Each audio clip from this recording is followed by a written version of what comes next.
You try or get the hell off my range." Walker ripped the rifle from his subordinate's hands and slammed it onto the equipment table, inches from Emily's face. She did not flinch. He leaned in close enough that she could feel the heat of his contempt. "You want to stand here touching things that belong to professionals? Fine. Pick it up. 1,100 meters, one shot." His team went completely silent watching. Walker straightened and crossed his arms, wearing the smile of a man who had already written the ending to this story. He had no idea the woman standing in front of him had already written a different one. If you believe that skill cannot be hidden and that arrogance always meets its reckoning, subscribe to our channel right now and follow this story all the way to the end. And drop a comment telling us what city you are watching from. I wanted to see how far this story has traveled. Emily Carter arrived at the range before the sun did. That was not unusual. She had been arriving before sunrise for the past 3 years, ever since she took the position of range technician at the Virginia Special Operations Training Facility. She liked the quiet of those early hours, the way the sky went from black to a deep bruised purple before the first thread of orange broke across the tree line, the way her boots hit the gravel at a steady rhythm and the sound of it was the only sound for miles. She carried a toolkit in her left hand, a clipboard in her right, and a thermos of black coffee hooked under her arm. 3 trips from her truck to the range shed and back. She did not ask for help. She did not announce herself. She simply walked to where the work was and started doing it. The targets in Section 7 needed replacing. The automated pulley system on Range 4 had been throwing errors since the previous Friday, and the maintenance log showed 2 separate technicians had looked at it and written the same vague notation in the margin. Problem unresolved. Emily had read that notation 3 times and felt the quiet frustration she always kept carefully contained somewhere behind her sternum. A problem unresolved was just a problem waiting for someone to care enough to fix it. She started with the targets. There were 16 frames spread across the far end of the range, each one mounted on a mechanical arm that could rotate the target face to simulate a moving enemy or drop it flat to simulate cover. The paper itself was standard, human silhouette, black rings at the center. Emily had pulled thousands of these targets. She had shot thousands more, but that was not a part of her life she discussed at work. She pulled the first clamp, rolled the old target, slowed the new one into position, and secured the clamp again. Her hands moved the way they always moved when she was working, without hesitation, without wasted motion, the way that only comes from doing something so many times that thought becomes unnecessary. She was halfway through the 3rd target frame when she heard the vehicles. 3 black SUVs rolled through the main gate with the kind of deliberate, unhurried pace that said the people inside them had nothing to prove to the checkpoint guard. A security badge appeared through a window, a hand wave, the gate opened, the vehicles pulled up along the edge of the parking area and doors opened all at once in the synchronized way that military people seem to do naturally even when they were trying to look casual. Emily did not stop working. She counted 12 of them without looking directly at any of them. That was another old habit. The peripheral cataloging she had spent years training into herself until it became as automatic as breathing. 12 men, all between 25 and 35 most likely. 12 sets of boots that hit the gravel with the same kind of unconscious confidence. 12 men who moved in the specific way that people moved when they knew precisely what they were capable of and assumed everyone around them did too. Navy SEALs. She knew that before she finished the 4th target. She had worked with enough of them over the years. There was a particular quality to how they occupied space. Not louder than other military men necessarily, sometimes quieter, but more present somehow. Like the air around them had a different density. She kept pulling targets. Lieutenant Ryan Walker was the last one out of the middle vehicle. Emily caught him in her peripheral vision and filed him away in the same moment. Tall, maybe 6'2", the build that came from genuine athletic training rather than a gym routine pursued for appearance. Dark hair cut to regulation. A jaw that someone had probably described as strong at least 1,000 times. He walked with the kind of authority that was not performed, but simply present the way that happened when leadership had been confirmed and reconfirmed through actual pressure over actual years. I was also, Emily noticed, surveying the range with the particular intensity of someone about to demonstrate something to an audience. She had seen that look before, many times, on many different faces. It never ended the same way twice. She kept her head down and finished the 5th target. Walker called the team together near the equipment staging area, maybe 40 yards from where Emily was working. She could hear his voice without making any effort to listen. He had the projection of someone who had spent years giving instructions in noisy environments. Clear, clipped, carrying conviction. Listen up. We have a window here that matters. General Harmon is bringing 3 congressional staffers to observe this afternoon, and I want every round we put down range today to look like it belongs in a training film. Clean hits, consistent groupings, no excuses, and no hesitation. We have been training for this evaluation for 6 weeks. Today is the day we show what that training is worth. His team responded the way they always responded to him, not with cheers or visible excitement, just with that particular quality of settled attention that said they had heard him and they believed him and they were ready to do what he described. Emily secured the 7th target clamp and moved to the 8th frame. She was aware in the background of her focus that she had become something these men were choosing to look at and then choosing to dismiss. She had spent enough time in enough military spaces to know exactly what that felt like. The quick glance that took inventory of her position, her clothing, her clipboard, her gender, and arrived at a conclusion in under 3 seconds. She was staff. She was support. She was the person who made sure the targets were in the right place so that real work could happen. That was fine. She did not need anyone's assessment of her to be accurate. She moved to the 9th frame. It was Walker who walked toward her first. She heard his footsteps on the gravel and knew from the purposefulness of them that he was coming to address her directly rather than sending someone else. That at least was something. She did not look up until he was close enough that not looking up would have become deliberate rudeness. I was closer than she had estimated from the peripheral read, and the expression on his face was not unkind exactly. It was the expression of someone who had decided to help someone who had not asked for help. Generous in his own particular condescending way. "Ma'am," he said, "this area is going to be an active range in about 90 minutes. Do you know where you need to go when we go hot?" Emily looked at him for a moment. "I do," she said. He nodded slowly, the nod of someone who was recalculating whether the help had been sufficient or whether more was needed. "There's a designated safe area past the equipment shed. The range officer can walk you through the—" "I know where the safe area is," Emily said. "I designed the safety protocol for this range." Something shifted in his expression. Not quite a flinch, more like a brief recalibration that he covered quickly with a slight tilt of his head. "You're the technician," he said, less a question than a revised understanding. "Range technician," Emily agreed. "Emily Carter." She went back to the target frame. He stood there for a moment longer than was natural. Then he turned and walked back toward his team. She heard him say something to the man standing nearest to him. She caught 2 words out of it clearly. Just 2, but they were enough. She heard "not trained." She finished the 9th target and moved to the 10th. The SEAL team ran their first round of drills around 8 in the morning. Once the sun was fully up and the heat was beginning to settle into the Virginia landscape with the particular merciless intention of summer.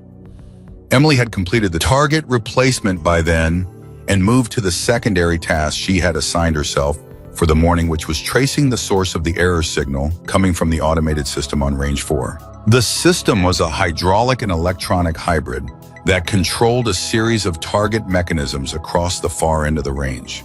When it worked correctly, it could cycle 16 targets through 5 different presentation angles in response to commands from the range control station.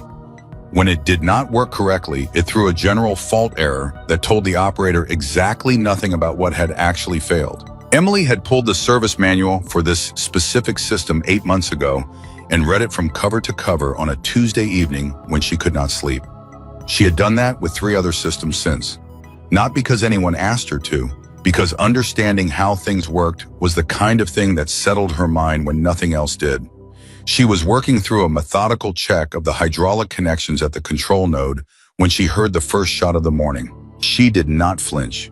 She had stopped flinching at gunfire a long time ago. Instead, she tracked the sound the way she always did, the caliber from the report, the distance from the timing of the echo off the tree line, the quality of the trigger pull from the cadence of the follow-up shots. Walker's team was good. She could hear that without needing to watch them. The grouping and the cadence told her the shots were intentional and controlled rather than rushed. They had done their training and the training had taken root. She gave them that without hesitation. What she also noticed 2 minutes into the drill was that their left flank position was using a wind adjustment that was approximately 2 minutes of angle off from what the current conditions required. The wind had shifted slightly from the northwest in the last half hour, the kind of shift that accumulated error over distance. Small at 300 yards, significant at 1,000.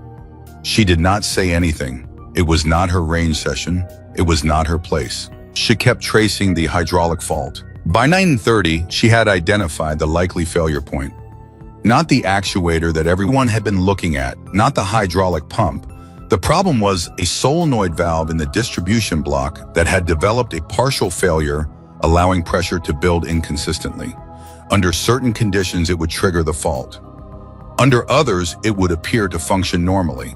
That inconsistency was exactly why 2 other technicians had been unable to pin it down.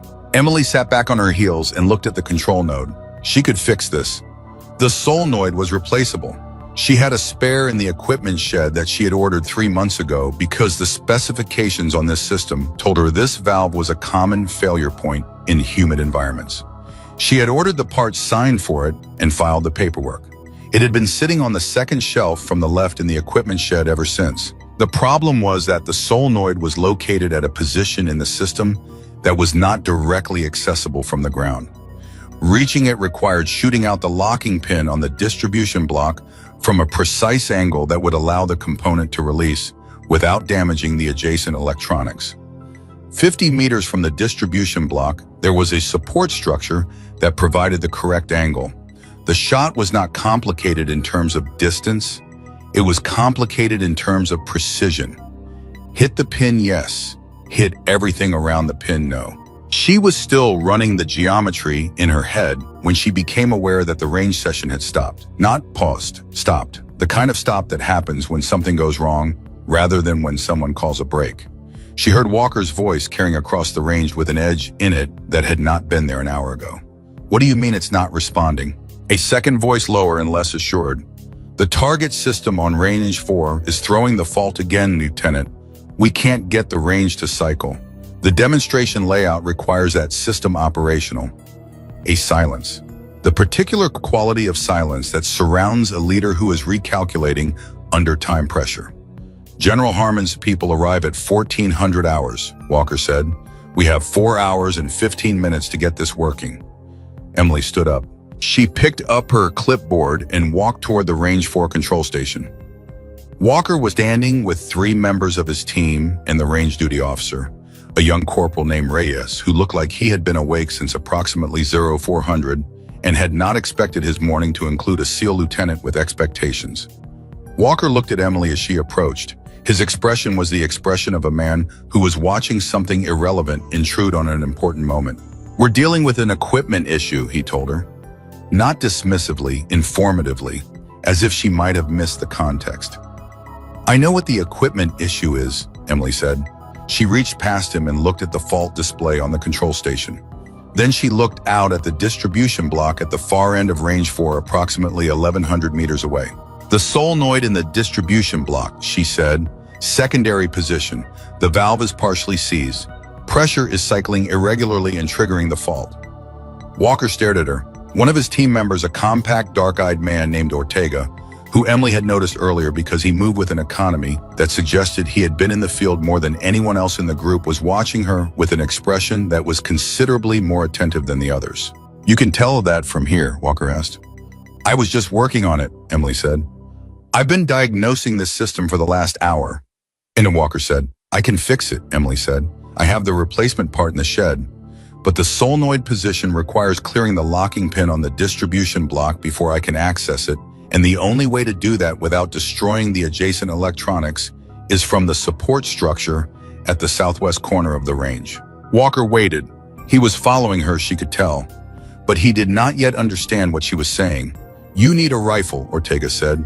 He had understood it before she finished speaking. Emily looked at him. Yes. The word landed in the middle of the group like something solid. Nobody moved for a moment. Walker looked at Ortega. He looked at the range duty officer. He looked at the distribution block 1,100 meters away. Then he looked at Emily Carter standing in front of the range control station, with her clipboard and her work boots and her expression that had not changed since he first told her to move to a safe area. "You're a range technician," he said. "I am," Emily said. "This is a precision shot," he said. 1,100 meters, moving component, 1 millimeter margin on either side of the pin. "I know what it is," Emily said. Something in the way she said it made Walker go very still. It was not the words. It was the absence of something in the words. There was no defensiveness in them, no attempt to convince, no anxiety about being believed. Just the flat, settled certainty of someone stating a fact that they did not need anyone to validate. Walker looked at her for a long moment. Then he said almost slowly, "You actually think you can do this?" "I know I can do it," Emily said. Another silence.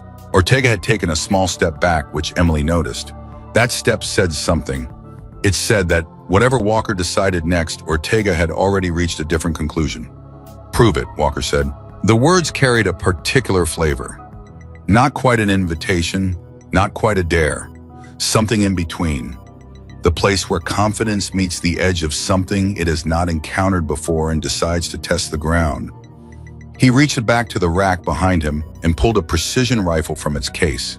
He held it out toward her, the barrel pointed away, the grip offered in her direction. "Go ahead," he said.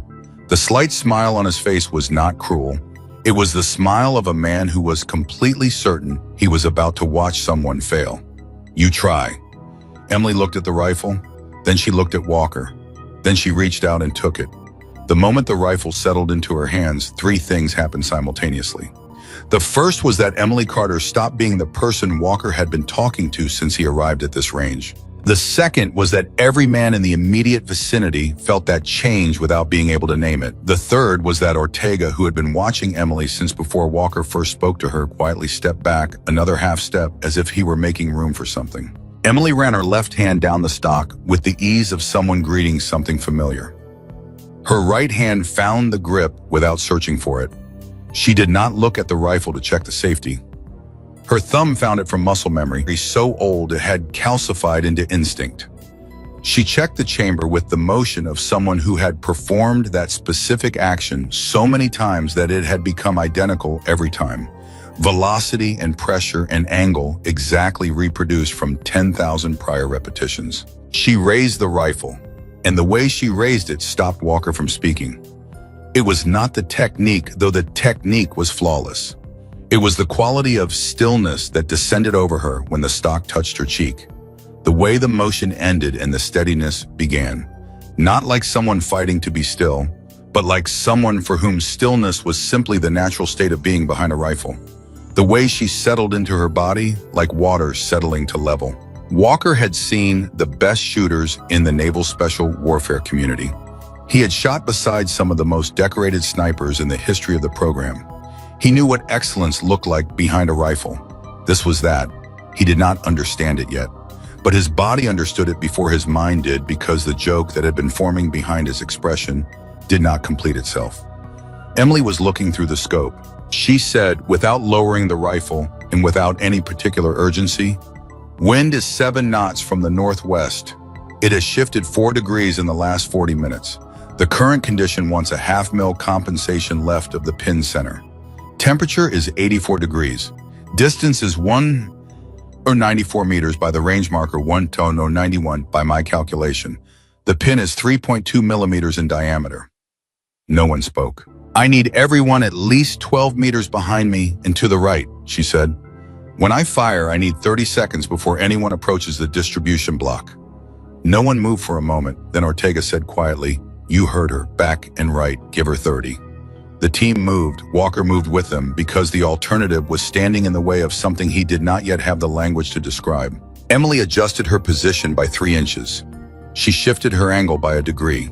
She took one breath and let it out slowly and completely until the exhale finished naturally and the pause at the bottom of the breath arrived, and in that pause she fired. The shot broke cleanly. 1,100 meters away, a metallic sound rang out across the range. Faint from that distance, but clearly there. Then the fault light on the range control station changed from red to yellow. Reyes, the duty officer, made a sound that was not quite a word.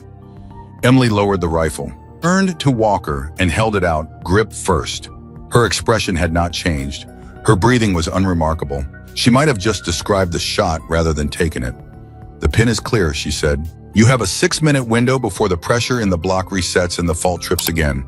I'll need to replace the solenoid during that window." She looked at Walker for a moment. "I'll need 2 of your people to help me carry the equipment to the distribution block, if you can spare them." Walker did not answer immediately. He was looking at her the way a man looks at something he was certain he understood, until the moment he realized he understood nothing about it at all. "Ortega," he said without looking away from Emily. "Martinez, go with her." He paused. Then he said something that did not come easily to him, she could tell. Something he was reaching for and finding with effort. "And Carter, what you just did." He stopped. "Reorganize. Try it again. I've been on this range for 2 days and I've watched our best shooter work this system all morning, and he couldn't place that shot. I need to understand what I'm looking at."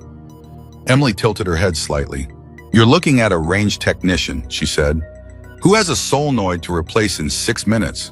She turned and walked toward the equipment shed. Ortega fell in behind her without another word. Martinez, after one quick glance at Walker, followed. Walker stood at the range control station with the rifle in his hands and watched them go. The fault light was still yellow. I thought about the certainty in her voice when she named the wind. He thought about the way she raised the rifle like something coming home. He thought about the 2 words he had said to Torres an hour ago. The 2 words she absolutely could have heard if she was paying any attention at all.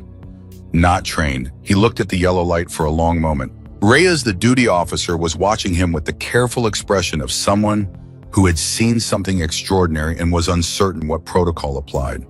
Lieutenant Reyes said, "Should I log the fault as resolved by technical staff?" Walker set the rifle down on the rack. "Log it as resolved," he said. He paused. "By Carter."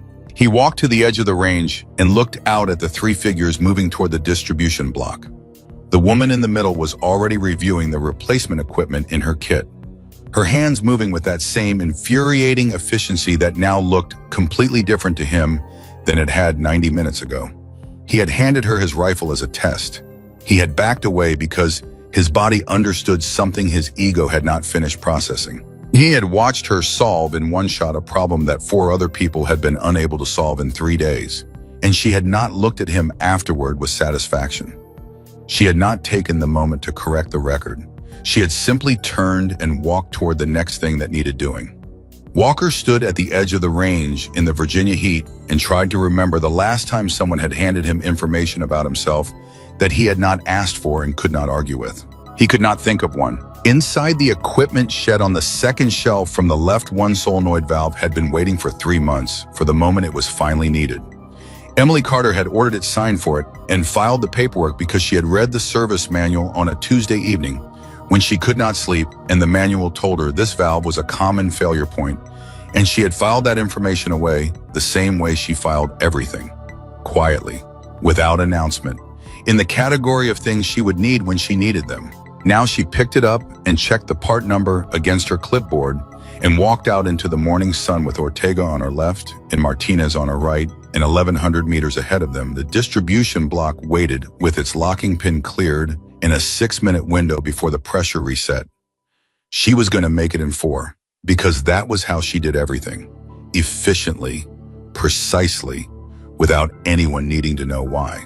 Ortega walked beside her in silence for a moment. Then he said quietly enough that only she could hear, "Where did you train?" Emily looked straight ahead. "Same place as you did," she said. "Mostly." Ortega was quiet for 3 more steps. Then he nodded once, the nod of someone who had received a complete answer. "I knew," he said, "from the moment you picked up that clipboard." Emily did not respond to that, but the corner of her mouth moved just slightly in something that was not quite a smile and not quite not one. Behind them, Walker was still standing at the edge of the range, still watching, still working through what had happened at a pace that was slower than he was used to, because this particular information was moving through territory his experience had not previously mapped. The rifle rack behind him held 12 weapons belonging to 12 men he would trust with his life. He would add a name to that list before the day was done. He did not know that yet, but Ortega did, and somewhere behind the careful eyes of Emily Carter, as she walked the gravel toward the broken thing she had already figured out how to fix, she did too. The solenoid slid into place with a clean, decisive click. Emily tightened the final connection with 3 precise turns of her wrench, checked the seal with her fingertips and stood up. She looked at her watch. 3 minutes and 42 seconds. She had given herself 4. She had made it with 18 seconds to spare. Reset the control station, she told Martinez. Martinez was already on the radio. 30 seconds later, the fault light on the range control station 1,100 meters behind them switched from yellow to green. Reyes's voice came over the channel slightly higher than his professional register suggested he intended. Range 4 is showing fully operational. All 16 positions responding. Lieutenant, we are green across the board. Emily picked up her toolkit and closed the latch. Ortega was watching her with the kind of attention that did not look like watching. He was facing slightly away from her, his eyes on the middle distance, but she could feel his awareness oriented in her direction, the way you feel the sunlight on your skin without needing to see the sun. 3 minutes 42, he said. I told you 4, Emily said. You did, Ortega said. They started walking back toward the range control station. Martinez fell in on Emily's right quieter now than he had been on the way out, the way people got quiet when something had rearranged their expectations, and they were still in the process of rearranging themselves to match. Walker was where they had left him, standing at the edge of the range with his arms at his sides, which was a different posture than he'd had before. Before he had occupied space the way men like him always did, with the unconscious expansion of someone who expected the world to accommodate them. Now he was standing like someone who had received information and was not yet certain what to do with it. He watched Emily approach. He watched her the whole way from the moment she came into clear view at the 200-meter mark all the way to the moment she stopped in front of him and set her toolkit on the equipment table. System is operational, she said. The solenoid will hold through your demonstration. If you want a permanent fix on the distribution block housing, I'd recommend scheduling a full inspection of the secondary valve cluster before the end of the month. There are 2 others in the same series that are showing early signs of the same failure pattern. Walker said nothing for a moment. Emily reached for her clipboard. I'm going to file the repair log, she said. If you need anything else before 1400, let Reyes know, and he'll... How long? Walker said. Emily paused. How long what? She said. How long were you doing it? Walker said. Before this. The question was blunt in a way that was different from his earlier bluntness. Earlier, his bluntness had carried the comfortable weight of someone who already knew the answers. This was the bluntness of someone who did not know and had decided that honesty was faster than pretending. Emily looked at him for a moment. Long enough, she said. She picked up her clipboard and walked toward the range control station. Walker turned and watched her go. Torres, who had been standing 8 feet away, pretending to inspect a rifle, leaned toward Ortega and said quietly, Who is she? Ortega said, I don't know yet. He paused, but I'm going to find out. The team regrouped at the firing line for their second round of drills. Walker ran them through the sequence they had practiced for 6 weeks with the mechanical efficiency of a man who had compartmentalized what had just happened and filed it somewhere he intended to return to later. His commands were as precise as they always were. His positioning was exactly right. He called corrections and adjustments, and the team responded the way they always responded, with the smooth obedience of people who had trained together long enough to share a single reflex. But something had shifted in the temperature of the session. Emily noticed it from the equipment shed where she was filling out the repair log on the distribution block solenoid. She could see the firing line from the shed window. She was not watching exactly, but she was aware. The awareness was old and involuntary. 11 years had wired it into her so completely that she could not turn it off, the way you could not turn off the way your body knew to step back from a ledge. She tracked the team's positioning, their wind adjustments, the angle of Walker's corrections. She tracked all of it without intending to and without wanting to. And what she tracked told her the same thing it had told her 2 hours ago. The left flank position was still compensating wrong. The wind had held its northwest shift. If anything, it had strengthened slightly in the last hour. The shooter on the left flank, a young man Emily had heard Walker call Daniels, was adjusting 2 minutes of angle in the correct direction, but not enough. At the ranges they were shooting for the drill, the error was manageable. At the ranges, the demonstration would require the error, would compound into something that would not look good in front of General Harmon's observers. Emily wrote the final entry in the repair log and set down her pen. She picked up the log and walked to the range control station where Reyes was sitting with his headset on and his attention divided between two separate monitoring screens. Reyes, Emily said, "What distances are on the demonstration sequence for 1400? Reyes pulled up the event sheet on his tablet. Starts at 300 steps, up to 500, 800, and the final stage is 1200 meters. Emily looked at the firing line. At 1200 meters, Daniels' compensation error would put his rounds approximately 14 inches outside the target ring. "Does Lieutenant Walker have the demonstration protocol confirmed?" Emily said. "Confirmed and locked 40 minutes ago," Reyes said. Emily held the repair log without moving for a moment. It was not her session. It was not her place. She had already done one thing today that was not her place, and she had done it because a piece of equipment needed fixing, and she was the only one who knew how to fix it. This was different. This was a man's training program. This was a performance that mattered to his career and his team's evaluation. She thought about the 14 inches. She picked up a fresh maintenance request form from the tray beside Reyes' station and wrote 4 lines on it. She clipped it to the top of the repair log and set both on the corner of Reyes' desk. "Give that to Lieutenant Walker when there's a pause in the drill," she said. "Not urgent, just before the final rehearsal." Reyes looked at the form. "What is it?" "A note about the wind," Emily said. She walked back to the equipment shed. Reyes stared at the form for a moment. Then he picked up the radio. Walker called a wake at 11:15. The team gathered at the staging area and Walker moved toward the range control station and Reyes handed him the repair log with the form clipped to the top. Walker read the repair log first. Clean, efficient. The kind of documentation that told you the person who wrote it had done this work before and understood that the written record was as important as the physical repair. Then he unclipped this maintenance form and read it. It was 4 lines, no preamble, no explanation of who she was or why she was offering the information. Left flank position. Wind has shifted and is holding northwest stronger than morning reading. Current compensation is short by approximately 1 minute of angle. At 1200 meters, this produces a roughly 14-inch drift. Recommend adjustment before final rehearsal. Walker read it twice. He looked up at the equipment shed. Emily was visible through the window working on something at the back of the shed. She was not looking at him. He looked back at the form. 1 minute of angle, 14 inches at 1200 meters. He ran the math in his head automatically. She was right. The math was right. He had been so focused on the overall sequence of the demonstration that he had not tracked the wind shift carefully enough since the morning reading. He walked to the firing line where Daniels was standing with a water bottle. "Daniels," Walker said, "your wind call, what are you running?" Daniels told him. Walker said, "Add 1 minute of angle left." Daniels looked at him. "My reading says..." "The wind shifted an hour ago and it held," Walker said. "Add the minute." Daniels made the adjustment without further question because that was how this team worked. Walker walked back to the staging area. Torres fell in beside him.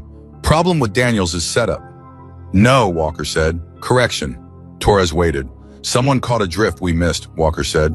Torres looked toward the equipment shed. The technician Walker did not answer. Torres was quiet for 3 seconds. "She's been watching our drill. She's been working in a shed with a direct line of sight to our firing line," Walker said. "And apparently she notices things." "What kind of things?" Torres said. "The kind we should have caught ourselves," Walker said. He said it without heat, without defensiveness.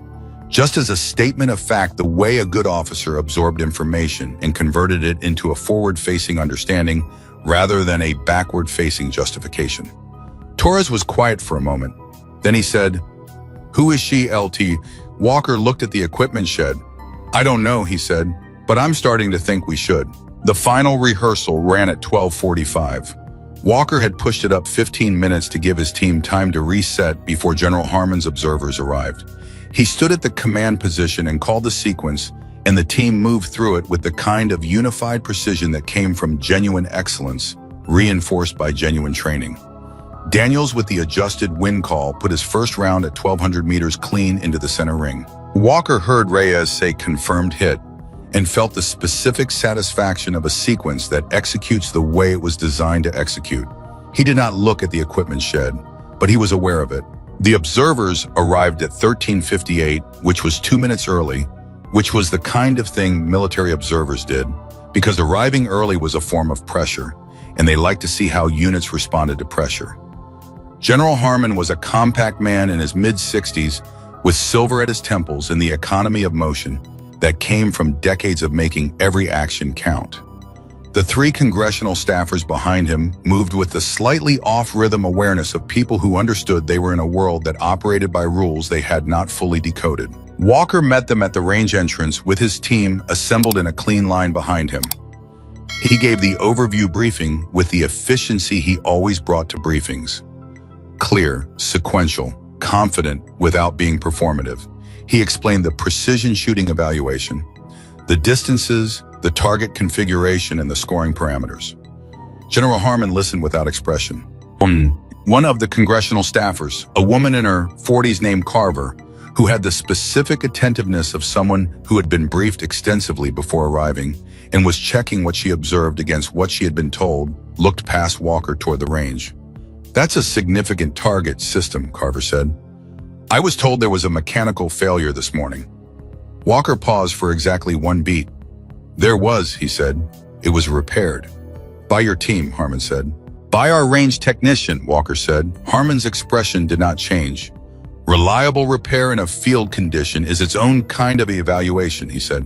"Who's your technician?" Walker turned slightly. Emily was at the far edge of the staging area, rechecking the target system display on the portable monitor she had set up to track the range for performance during the demonstration. She had positioned herself out of the way, which was where she always positioned herself. Her back was partly toward the group. She was focused on the monitor. "Carter," Walker said. It came out differently than he expected. Not as a summons, more as an acknowledgement. The way you say a name when the name has started to mean something different than it meant an hour ago. Emily turned. She looked at Walker, then at Harmon, then back at Walker. She walked toward them with the same unhurried, contained movement she brought to everything. When she reached the group, she stopped and waited. "This is Emily Carter," Walker said. "She is the lead range technician, and she diagnosed and repaired the range 4 system this morning under time pressure." Harmon extended his hand. "General Harmon." Emily shook it. "Sir?" "Walker tells me you repaired the system," Harmon said. "Mechanical failure." "Solenoid valve in the distribution block," Emily said. "Partial seizure. I replaced the component and cleared the locking pin to access the housing." "Cleared the pin how?" Harmon said. There was a quality in the question. Not casual, probing. The question of someone who understood enough about the system to know that the answer was not simple. Emily said, "Precision shot from the support structure at the southwest corner. 1,100 meters. The silence that followed was the specific silence of people recalibrating. Harmon looked at her for a long moment. "You shot the pin." "Yes, sir." "At 1,100 meters." "Yes, sir." "With what rifle?" Emily glanced at Walker. Walker said, "Mine." Harmon looked at Walker, then back at Emily. Something moved behind his eyes that was not visible to the people who did not know how to read it. But Walker saw it, and Ortega standing at the end of the team line saw it. It was recognition. Harmon said, "Carter." Emily Carter. He said the name like he was checking it against something stored a long way back. "Did you serve?" Emily met his eyes. "Yes, sir." "What branch?" "Army." "Unit?" A pause, brief. The kind of pause that was not hesitation, but selection. Deciding how much of a thing to say. "Special operations," Emily said. Harmon was quiet for 3 seconds. Then he said, "What are you doing here?" The question was not unkind. It was the question of someone who understood that the answer was going to be complicated and was asking anyway because complicated answers mattered. Emily said, "Working." But Harmon held her gaze for another moment. Then he turned back toward the range. "Let's see what your team can do, Walker," he said. The demonstration began. Walker ran his team through the sequence with everything they had. He had drilled them for 6 weeks, and the 6 weeks showed. Clean hits at 300, clean hits at 500. At 800, Torres put 3 consecutive rounds within a 4-inch group that made one of the congressional staffers lean toward Carver and say something in a low voice that Carver responded to with a single nod. At 1,200 meters, Daniel settled behind his rifle with the adjusted wind call that Emily had noted on a 4-line form and passed through Reyes because she had been watching a drill that was not her business and had noticed something that mattered. He fired. The target at 1,200 meters recorded a center hit. Harmon said nothing. Carver said nothing. The third staffer, a young man who had been very quiet throughout, wrote something in a small notebook. Walker called the team to attention. Harmon walked the line slowly. He stopped in front of each man for a moment and moved on. When he reached the end of the line, he turned back and looked at the range.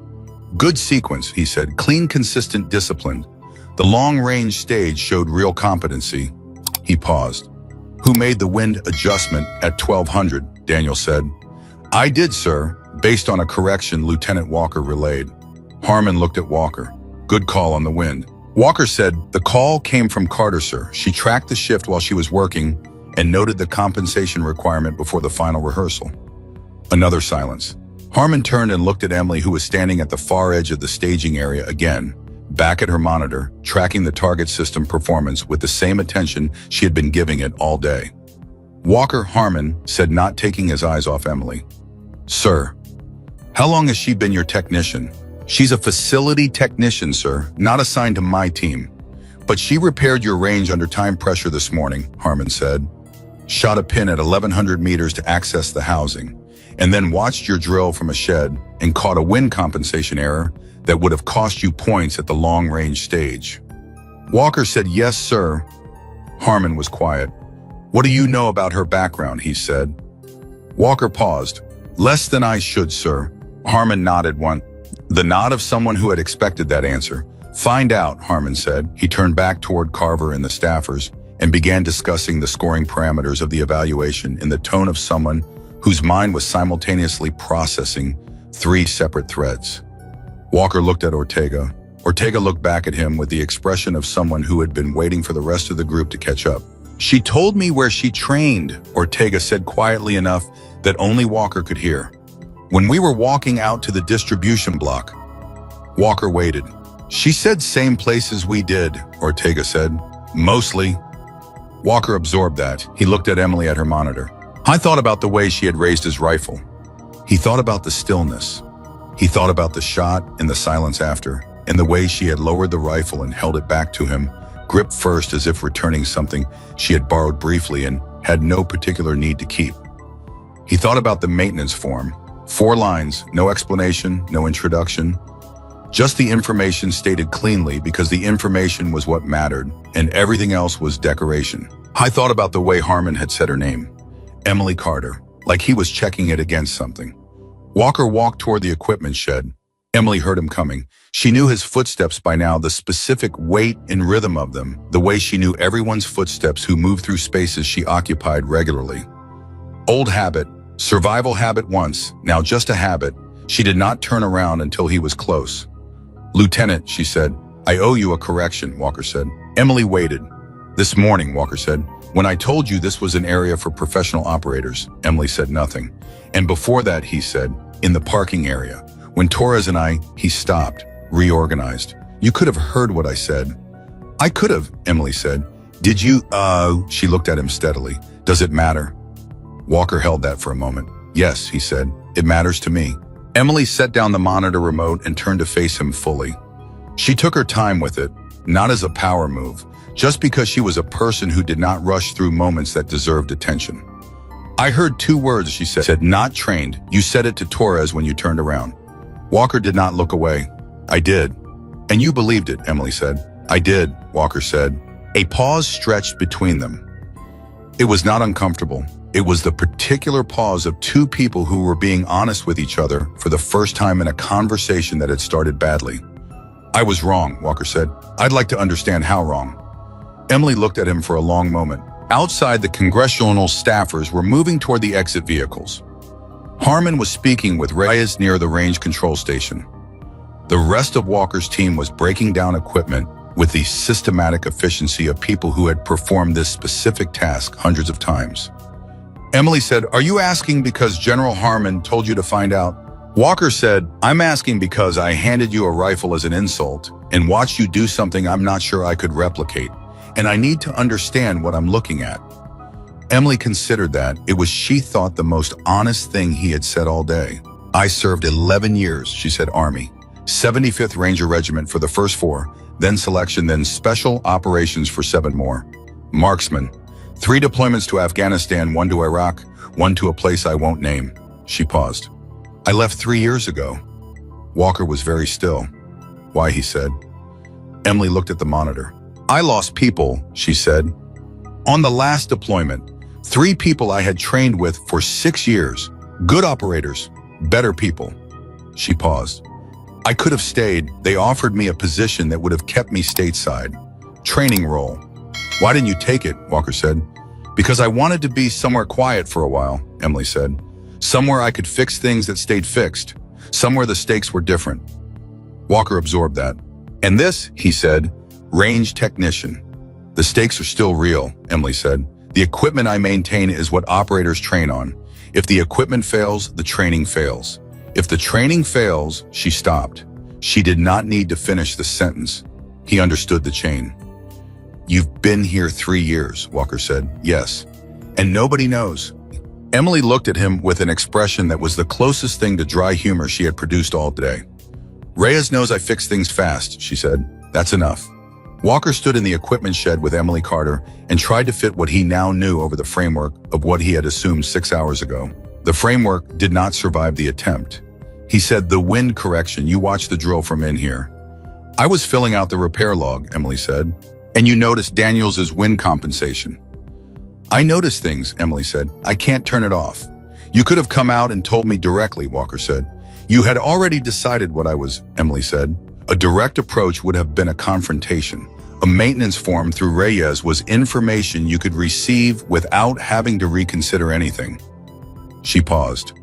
I was more interested in Daniels' shot than in the conversation. Walker looked at her. That, he said slowly, is a more sophisticated read of the situation than I would have managed.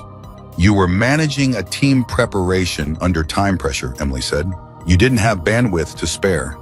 You were giving me consideration I hadn't earned, Walker said. I was being practical, Emily said. But there was something underneath the practicality, and Walker could hear it. Not resentment, not satisfaction at the reversal of his earlier judgment. Something quieter and older than either of those things. Something that had learned to exist without requiring acknowledgement and had become so accustomed to that existence that acknowledgement now felt slightly awkward. He thought about that. I thought about 11 years and 3 deployments in a place she wouldn't name and 3 people who did not come back, in a quiet job in Virginia where the stakes were real and the things she fixed stayed fixed. He thought about the way she had held his rifle. He said, thank you. Emily looked at him. For the solenoid, she said. For the solenoid, Walker said. For the wind correction. For not making today worse than it needed to be. Emily was quiet for a moment. Your team is good, she said. Daniels has a tendency to rush his first exhale under pressure. Torres compensates right when the wind comes from the west, which is correct on the coast, but different from what you'll get if you deploy inland. The man at the end of the line, the one who didn't speak during the demonstration. Chandler Walker said, Chen has the best natural trigger discipline I've seen in 2 years of watching people shoot on this range, Emily said. Whoever trained him on reset that training took completely. Walker was staring at her. You watched one drill sequence, he said. I watched 2, Emily said. The morning drill and the final rehearsal. And you cataloged all of that. I told you, she said. I can't turn it off. She picked up the monitor remote. Walker did not move toward the door. He said, are you happy here? The question came out differently than he intended. More direct, more personal. He had meant to lead up to it with something more structured, but the day had stripped him of the patience for structure. Emily looked at him. Happy is a complicated word, she said. Is there something better, he said. Something that would use more of what you have. Emily turned back to the monitor. After a moment, she said, I've been thinking about that longer than you've been asking. Walker heard something in that. He did not push it. He had learned more today than he had expected, and he understood now that this was a person who gave information on her own schedule and that the schedule was worth respecting. He turned toward the door. He stopped with his hand on the frame. Carter, he said. She looked at him over her shoulder. Same places we did, he said. That's what you told Ortega. Mostly, she said. Walker held that word for a moment. What's the part that wasn't mostly, he said. Emily turned back to the monitor. The range 4 display showed green across all 16 positions. Every target responding. Every system holding the repair she had made in 3 minutes and 42 seconds. The part that wasn't mostly, she said, is the part that brought me here. Walker left the equipment shed. Outside, the afternoon light had shifted. General Harmon's vehicles were preparing to depart. Torres was coiling cable near the command station. Ortega was cleaning a rifle with the meditative focus he brought to equipment maintenance. The day was winding toward a close, moving in the direction all days moved, regardless of what happened in them.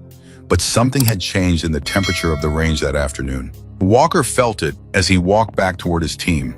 It was not a dramatic change. It was not the kind of change you could point to. It was the kind of change that happened when your understanding of a situation shifted underneath you and you had to find your footing in the new terrain. He reached Ortega and stood beside him for a moment without speaking. Ortega kept cleaning the rifle. After a moment, he said, "What did she tell you?" Walker said, "Enough." Ortega nodded.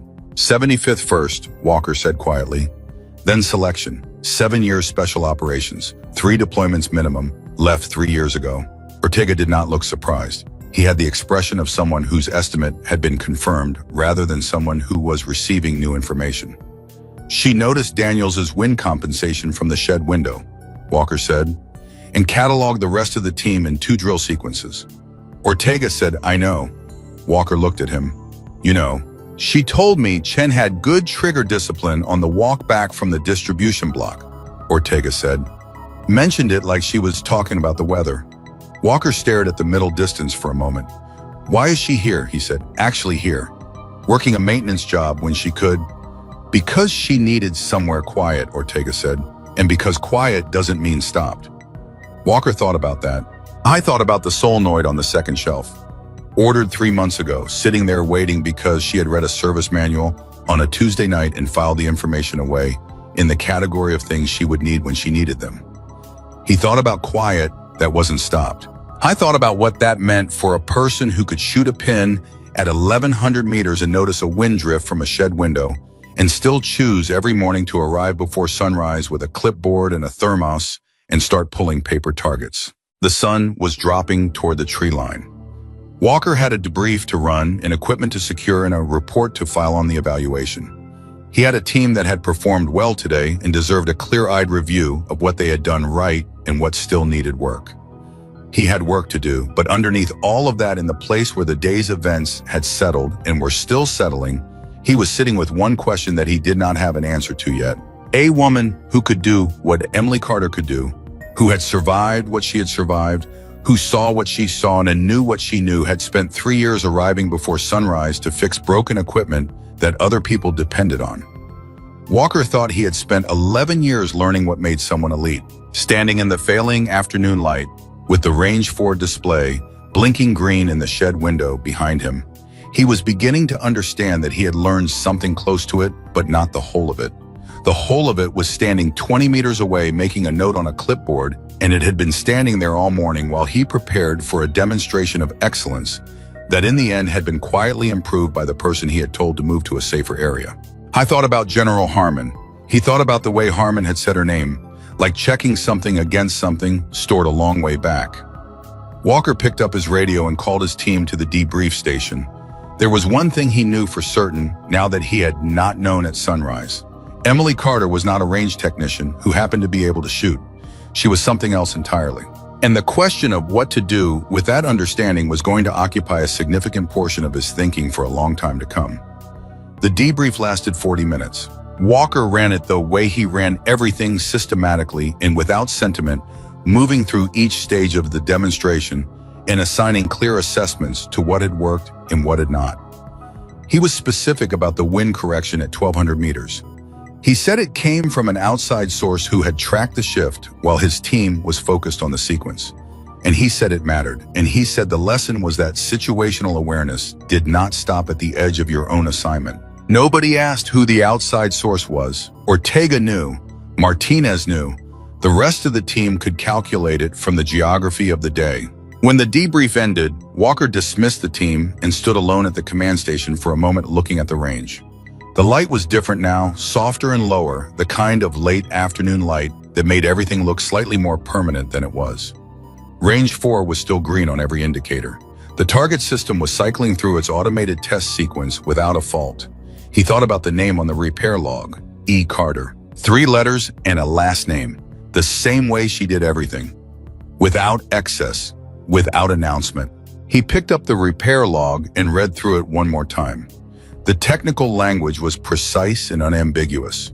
The failure analysis was thorough enough that any qualified technician could understand exactly what had happened and why, and what had been done to resolve it. It was the kind of documentation that took experience to write, not just mechanical experience. The kind of experience that came from knowing the difference between fixing a problem and understanding it. He set the log down. He picked up his phone. He called Colonel Thomas Reynolds. Reynolds answered on the second ring, which was the same way he answered every call, because Reynolds treated time as a finite resource, and wasting 2 rings was a small waste, but a waste nonetheless. Walker, Reynolds said, "I heard the evaluation went well." "It did, sir," Walker said. "I'm calling about something else." A pause. Reynolds let silences sit without filling them. That was one of the first things Walker had learned about him. "Emily Carter," Walker said, "your range technician, a different quality of silence." "What about her?" Reynolds said. "I need to know who she is," Walker said. "The real version." Reynolds said, "What happened today?" Walker told him. All of it. The equipment failure, the conversation, the rifle, the shot, the maintenance form, the wind correction, the conversation in the equipment shed afterward. He told it sequentially and without editorializing the way he wrote mission reports. Just the facts in the order they occurred, with the significant details flagged. When he finished, Reynolds was quiet for 4 seconds. "She told you about her service," Reynolds said. 75th in selection, 7 years special operations," Walker said. "She didn't go further than that." "No," Reynolds said. "She wouldn't." Walker waited. "What do you want to know?" Reynolds said. "Everything she didn't tell me," Walker said. Reynolds was quiet again. Not the silence of someone deciding whether to speak. The silence of someone deciding how much of the truth was appropriate and how much of it belonged to someone else. "Come to my office tomorrow morning," Reynolds said. 0700. "Sir." 0700 Walker. "Some things don't go over a phone." He ended the call. Walker stood at the command station in the fading afternoon light and looked at the range that was now fully operational, because a woman he had dismissed in the first 30 seconds of meeting her had diagnosed a fault from 1,000 meters, shot a pin with his rifle, replaced a component in under 4 minutes, and caught a wind error his own team had missed. He thought about 0700. I thought about the look on Reynolds' face that he hadn't seen, because Reynolds had been 200 miles away, but that he could hear in the quality of that silence. He thought about what Reynolds had said. Some things don't go over a phone. Walker had heard those words from Reynolds exactly once before in a different context about a different operation, and what had followed that conversation had rearranged his understanding of several things he'd believed were settled. He gathered his gear and walked to his vehicle. The equipment shed was dark. Emily had gone, and he had not heard her leave. That he thought was exactly right.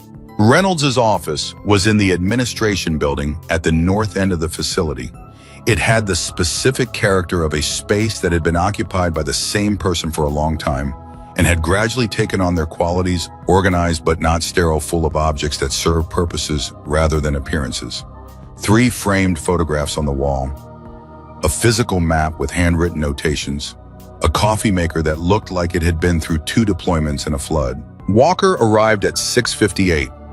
Reynolds was already at his desk with a coffee cup and a file folder, which meant he had been there significantly longer than 2 minutes.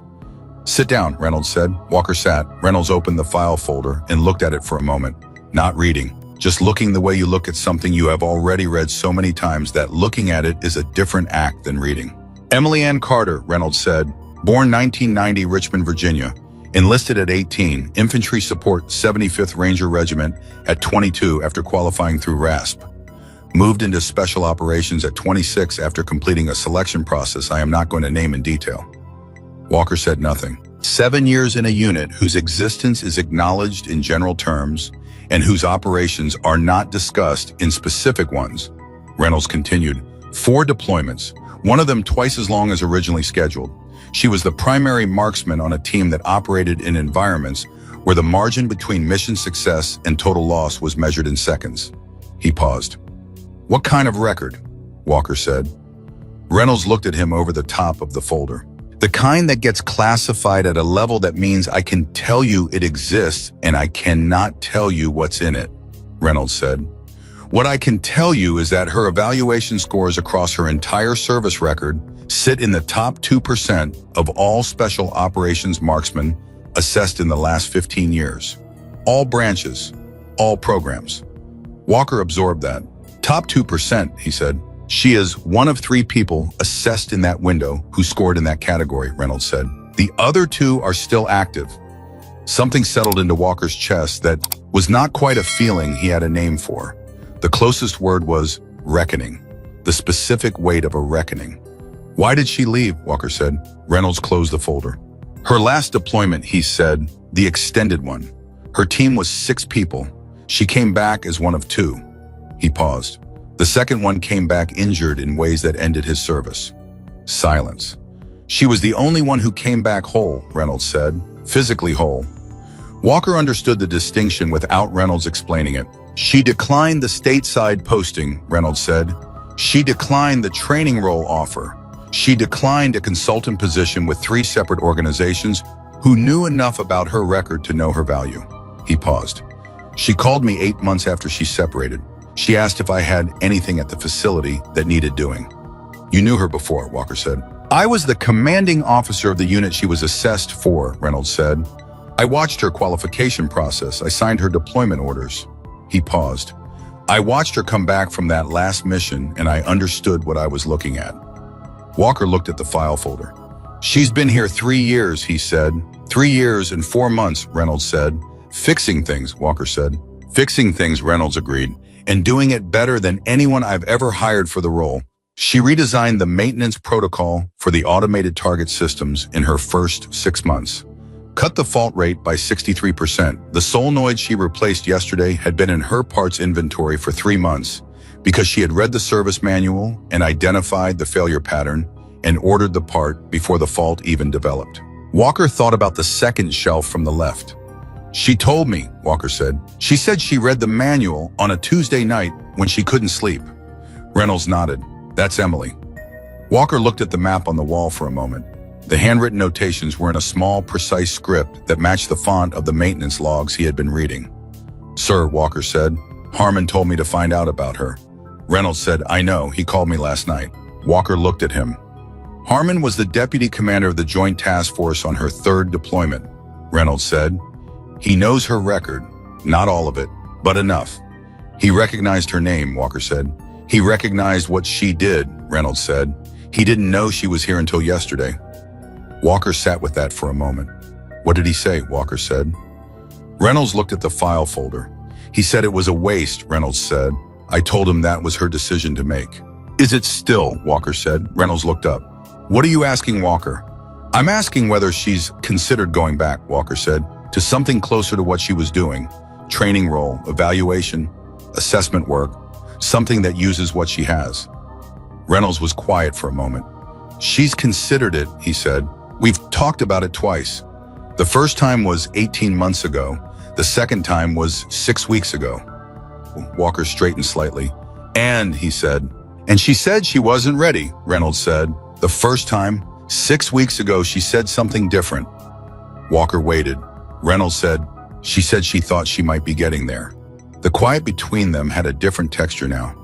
It was the quiet of something that was beginning rather than something that was resolved. Walker said, what would it take? Reynolds looked at him steadily. For her specifically, it would take the right ask at the right time from someone she had decided to trust. He paused. She doesn't trust easily, for reasons that are obvious and earned. Walker thought about the maintenance form. 4 lines, no preamble, information delivered through a channel that allowed him to receive it without confrontation, because she had read the situation with a precision that matched her reading of everything else and had made a calculation about what approach would produce the best outcome for Daniels' shot. She had been thinking about his team's success while he was still thinking about her as a liability to move away from the action. I thought about what kind of person did that. He thought about trust. Sir, Walker said, I owe her an apology. You owe her more than one, Reynolds said. I know, Walker said. I've started. Reynolds looked at him for a long moment, the look of someone taking an accurate measure. Walker, he said, when you handed her that rifle this morning. Walker said nothing. That was a test, Reynolds said. Your intention was to expose inadequacy. Yes, sir, Walker said. I want you to think about what it means that she took it anyway, Reynolds said.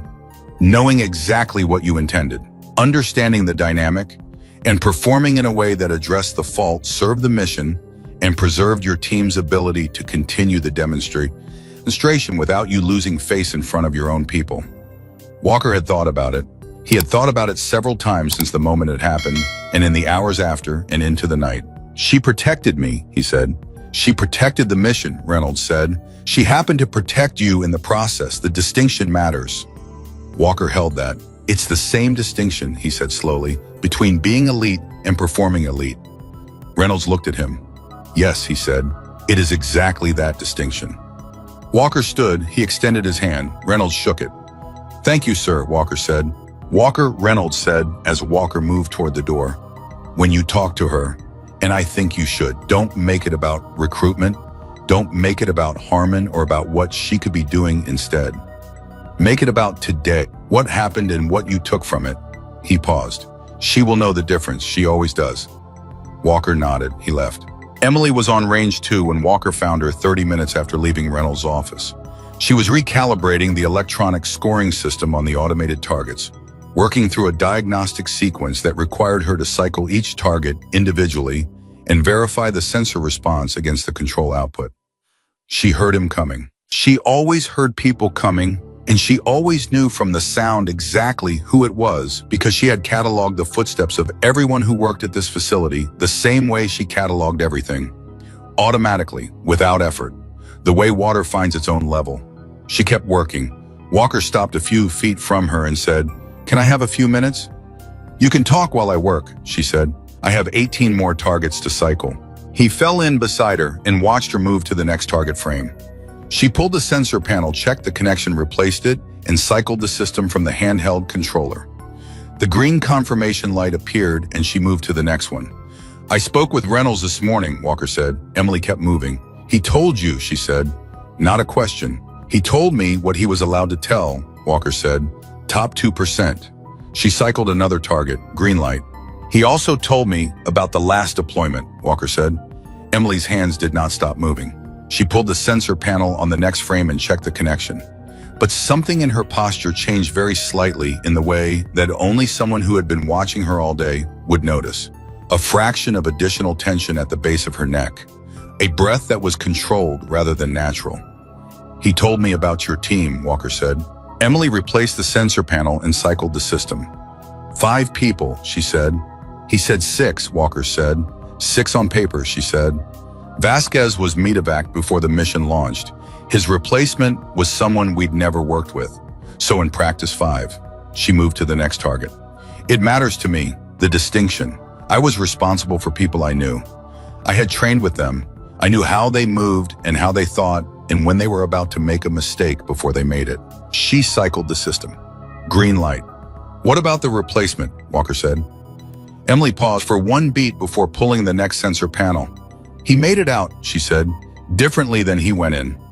She moved to the next frame. Walker watched her work for a moment.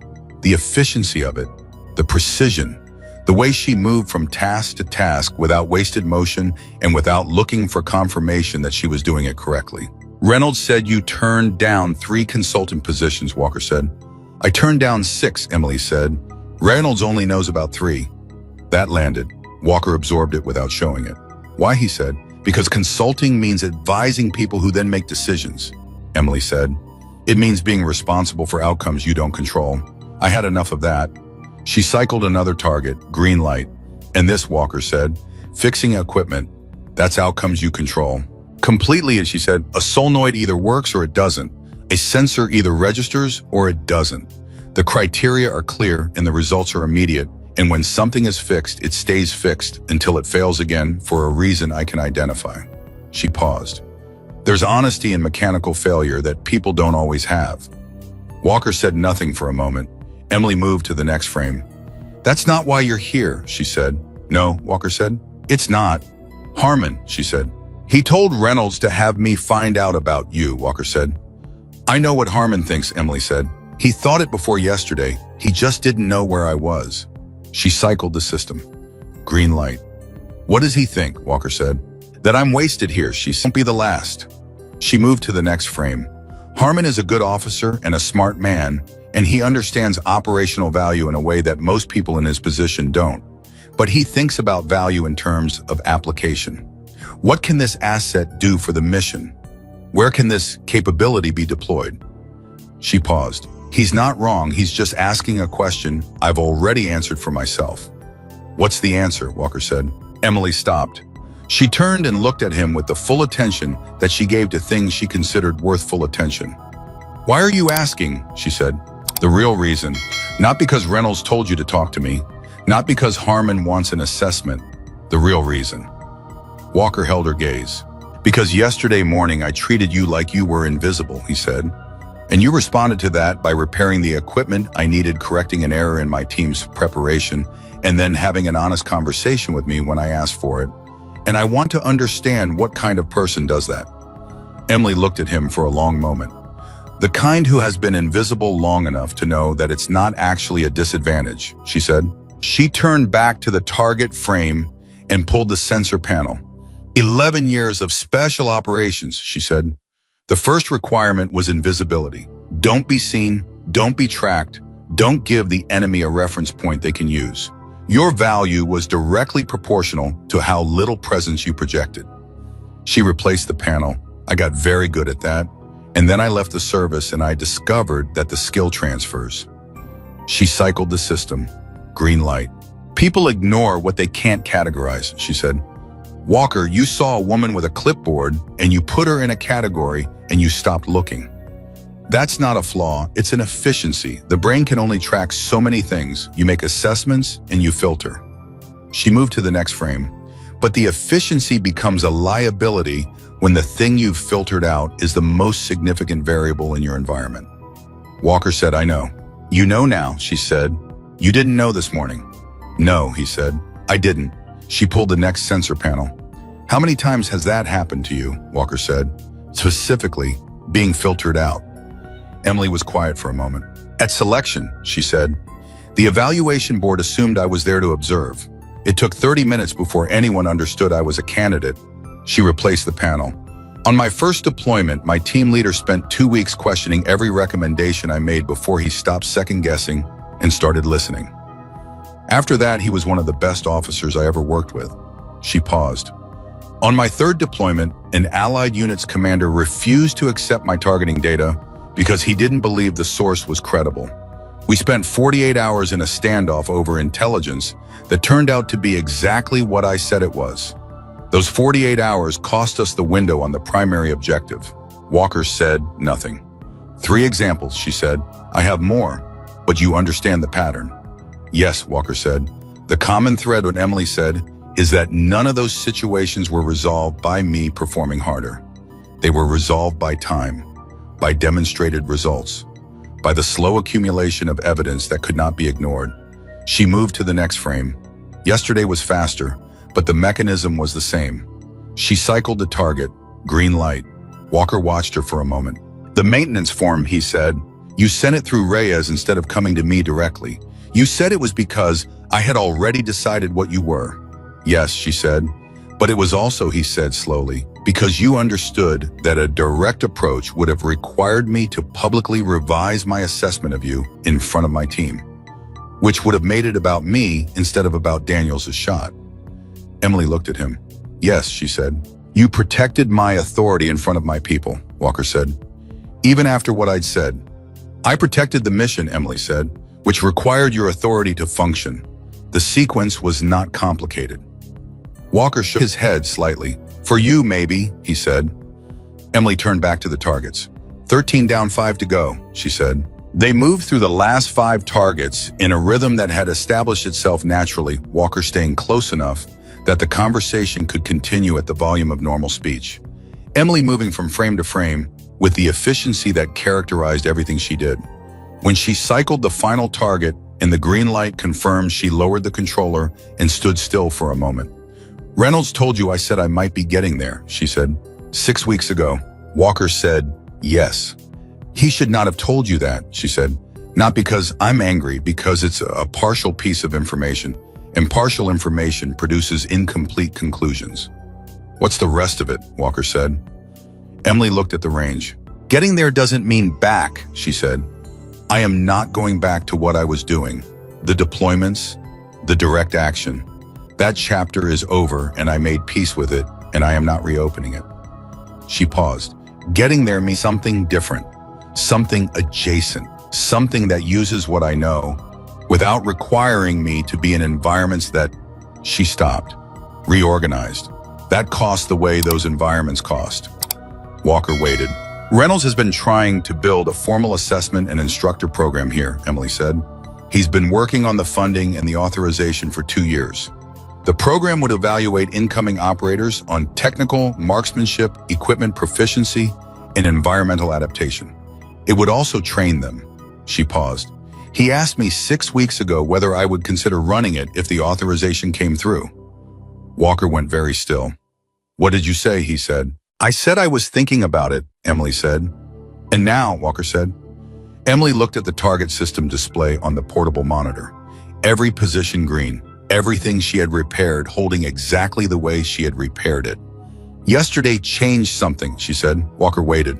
Not in the obvious way, she said. Not because I proved something. I stopped needing to prove things a long time ago, she paused. It changed something because of how it ended. The conversation in the shed. The questions you asked. She turned and looked at him. You asked me if I was happy here. Nobody has asked me that in 3 years. Reynolds checks in. He's careful and he's thoughtful and he respects what I need. But he has never asked me that particular question. Why not? Walker said. Because he already knows the answer, Emily said. And he's been waiting for me to arrive at it myself. She picked up her toolkit. Walker said, what is the answer? Emily looked at him steadily. I am at peace here, she said. Peace and happiness are related, but they are not the same thing. I came here because I needed peace. I have it. I have had it for 3 years, she paused. But there is a difference between peace and completion, and I have been becoming aware of that difference for about 6 months. She started walking toward the equipment shed. Walker fell in beside her. The program Reynolds is building, Walker said, if the authorization comes through. If, Emily said. What would it take, Walker said. For the authorization, Emily said. For you to, Walker said. What would it take for you to say yes? Emily walked for a moment in silence. Their footsteps on the gravel made the only sound between them. A mission that means something, she said finally. Not a career move, not a title, a specific and genuine reason why. What I know matters to the people I would be teaching it to. She paused. Yesterday, I watched your team run a demonstration sequence with a 1,200-meter stage. Daniels hit center ring because someone caught a wind error that nobody else tracked. If that error had not been caught, the hit rate at the long-range stage drops. If the hit rate drops in front of General Harmon and 3 congressional observers, the evaluation impression shifts. If the evaluation impression shifts, there are downstream effects on program funding, on deployment authorization, on the decisions that get made about what units get resourced for what missions. She paused. The wind error I caught was a small thing, but small things compound. I know that better than most people. Walker said, you saw all of that from a shed window. I see it from everywhere, Emily said. That's the point. They reached the equipment shed. Emily stopped at the door. Walker said, Reynolds' authorization request, is it close? Emily looked at him. He submitted it 8 weeks ago, she said. The review board meets in 3 weeks. Walker said, Harmon is on the review board. Emily's expression did not change, but something moved behind her eyes. I know, she said. He called Reynolds last night, Walker said. After the evaluation, before Reynolds called me, he called Reynolds first. Emily was very still. What did he say? She said. Walker looked at her. He said it was a waste, Walker said. Reynolds told him it was her decision to make. And then Harmon said something else that Reynolds did not repeat to me. But Reynolds told me that Harmon's call lasted 22 minutes. Emily processed that. 22 minutes was not a brief expression of opinion. 22 minutes was a conversation with a purpose. Reynolds didn't tell you what they discussed, she said. No, Walker said. But you have a guess, she said. Walker said, I think Harmon is going to support the authorization. And I think he's going to do it because of what he saw yesterday. What he saw from you specifically. Emily looked at the equipment shed door. One demonstration, she said. One demonstration, Walker said, and a record that speaks for itself to anyone who is cleared to read it. Emily was quiet for a long moment. Then she said, Do you know what bothers me most about yesterday morning? Walker said, tell me. Not what you said, she said. Not the rifle handed over as an insult. Not the laughter. She paused. What bothers me is that I saw it coming and I let it happen anyway. Because I always let it happen. Because I have spent so long understanding that the path through is demonstrated result rather than argument, that I have made a discipline of accepting the insult in order to reach the outcome. She paused. And somewhere in the last 3 years, I stopped asking whether that was the right strategy or just the one I was most comfortable with. Walker said nothing. It is easier, she said, to be underestimated. It removes expectations. It allows you to work without pressure. It means that when you perform, the contrast is dramatic and the result is clear. She turned and looked at him. But it is also a form of hiding. And I have been honest with myself about almost everything in the last 3 years except that. Walker held that. You designed the safety protocol for this range, he said. You redesigned the maintenance system. You have a 63% fault reduction and a parts inventory that anticipates failures before they develop, and a repair log that reads like a technical manual. He paused. That is not hiding. No, Emily said, but teaching is not hiding either, and I have been pretending that those two things are equivalent when they are not. She opened the equipment shed door. She paused with her hand on the frame. Walker, she said, when the authorization review happens, whatever Harmon says in that meeting, it needs to be because the program is sound and the need is real. Not because of yesterday. Yesterday demonstrated that the need is real, Walker said. Yesterday demonstrated that I can still shoot, Emily said. Those are different things. Walker said, yesterday demonstrated that someone with your specific combination of skills can affect the outcome of a demonstration in ways that no one in the room anticipated, including the person running the demonstration. Emily looked at him.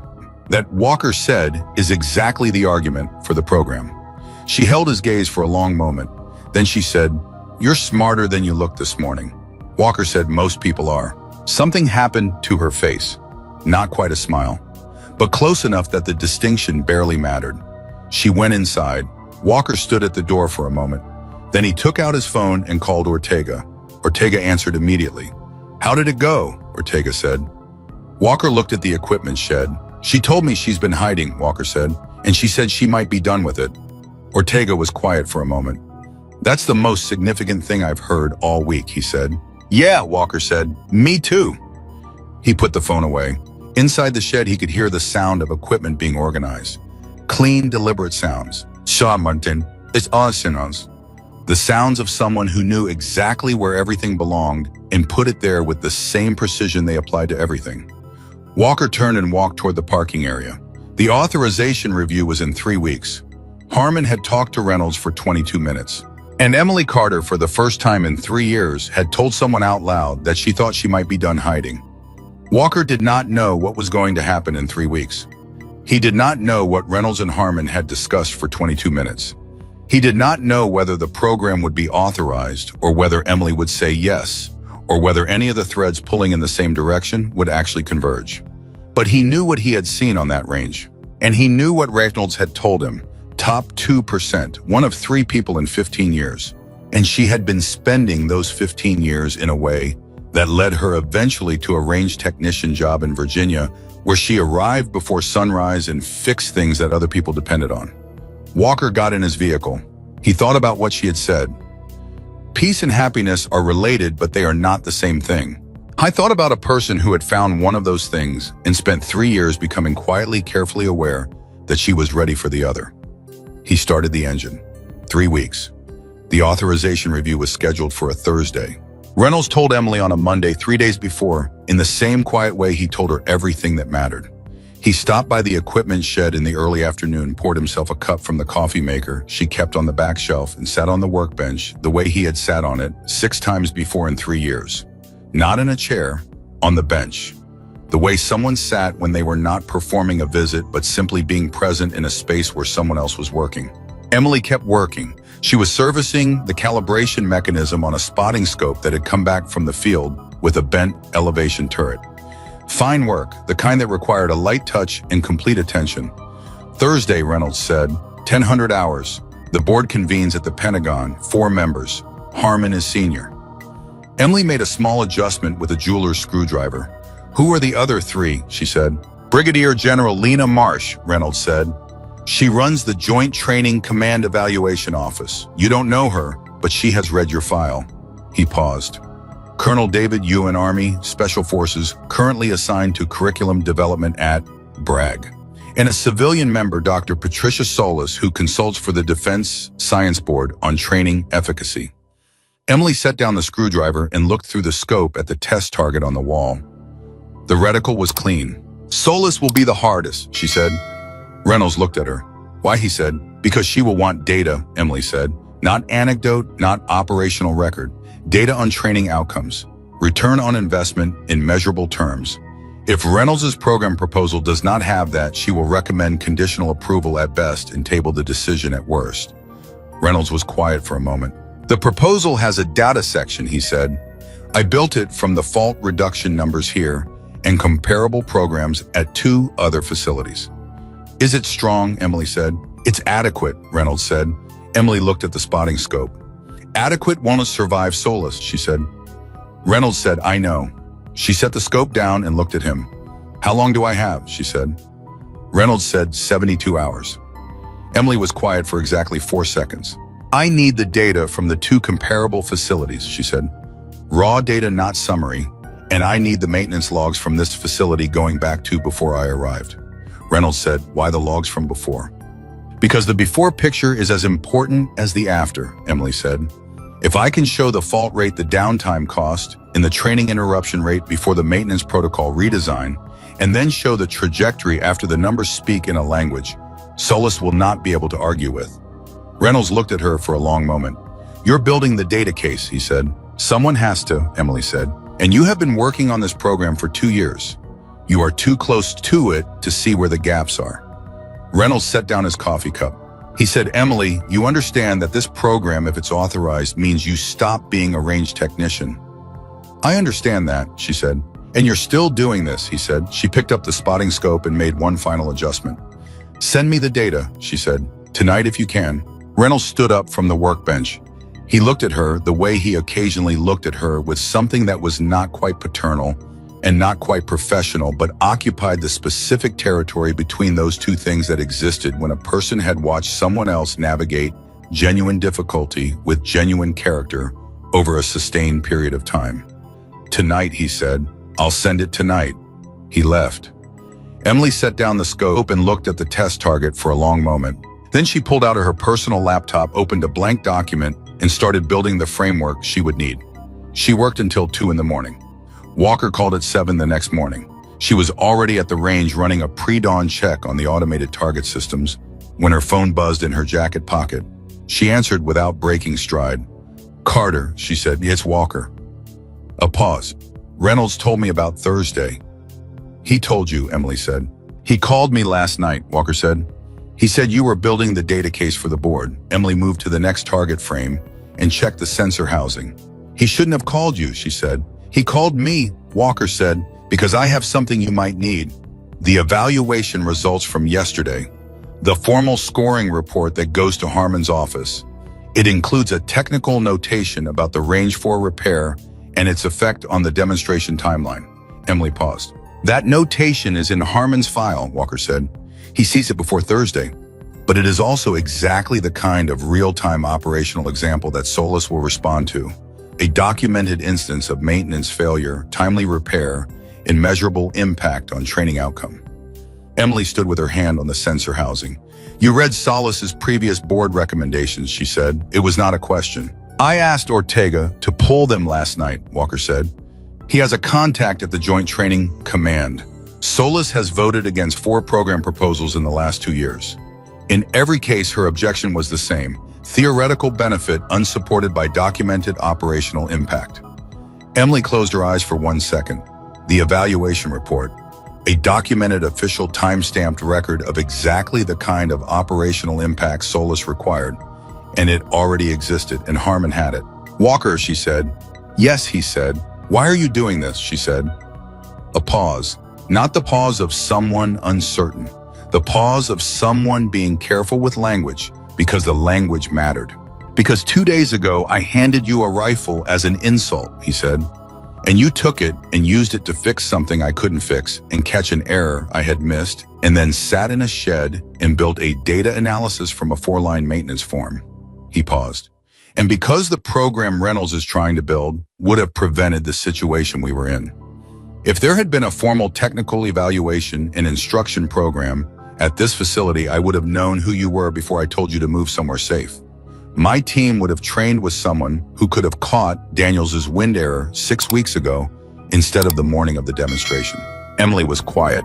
That is the operational impact argument, Walker said. Not just the repair, the entire day. What it cost and what it could have been avoided. Emily looked at the range in the pre-dawn quiet. Can you get me the formal evaluation report? She said. I can have it to you by noon, Walker said. Get it to me by 10, she said. I need the whole day to integrate it. 10 charm, he said. Done. He ended the call. Emily stood in the dark for a moment. Then she walked to the next target frame and checked the sensor housing because the work did not stop, because other things were happening, and she had 12 more frames before the day team arrived. She finished in 41 minutes. The report arrived at 9:52. Walker sent it with a single line of text. This is the complete version. Harmon signed it this morning. Emily read it once through. Then she read the technical notation section 3 times. The notation was precise and detailed in a way that she had not expected from a military evaluation report, which tended toward brevity. Someone had written this section with care.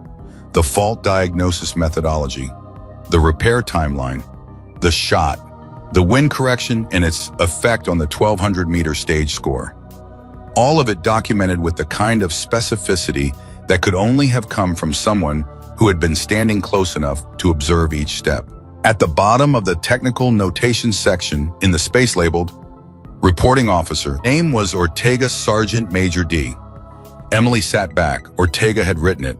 She thought about the man who had taken a half step back the moment she picked up the rifle, who had walked beside her to the distribution block in the early morning and asked where she had trained and accepted her answer with the nod of someone who had already known, who had been watching her since before Walker spoke to her. She thought about a person who had understood the whole of it from the beginning and had said nothing and had let everything unfold at the pace it needed to unfold, and had then written a technical notation that was effectively the most thorough and accurate account of the day that existed in any official record. She picked up her phone. She called Walker. He answered immediately. Ortega wrote the notation, she said. I know, Walker said. Did you ask him to, she said. No, Walker said. He volunteered for the reporting role before I got back from your shed. He said he wanted the record to be accurate. Emily held the phone. He knew, she said, before any of it. He knew what I was. He told me he knew from the moment you picked up a clipboard, Arch, Walker said. He said the way you handled equipment told him everything. Emily thought about that. Who is he, she said. Actually, Walker said, prior to SEALs, Ortega was in Army Special Forces, 2-year attachment to a joint task force operating in the same theater as your unit's 3rd deployment. Emily went very still. He was on the task force, she said, adjacent to your team's operating area, Walker said. He never worked directly with your unit, but he knows people who did. The silence between them carried weight. He knew about the mission, Emily said. He knew enough, Walker said. Emily looked at the evaluation report on her screen. The technical notation written with care and precision by a man who had understood what he was watching before anyone else in the group had registered that there was something to understand. The man who had stepped back when she picked up the rifle, not out of uncertainty, but out of respect. The specific respect that comes from recognition. Walker, she said. Yes, he said. Tell him, she said. When you see him, tell him the report is exactly right. Walker said, I will. She ended the call. She looked at the report for another moment. Then she went back to work. By Wednesday evening, the data analysis was complete. Emily had built it in sections the way she built everything, starting with the foundational numbers and working outward to the implications.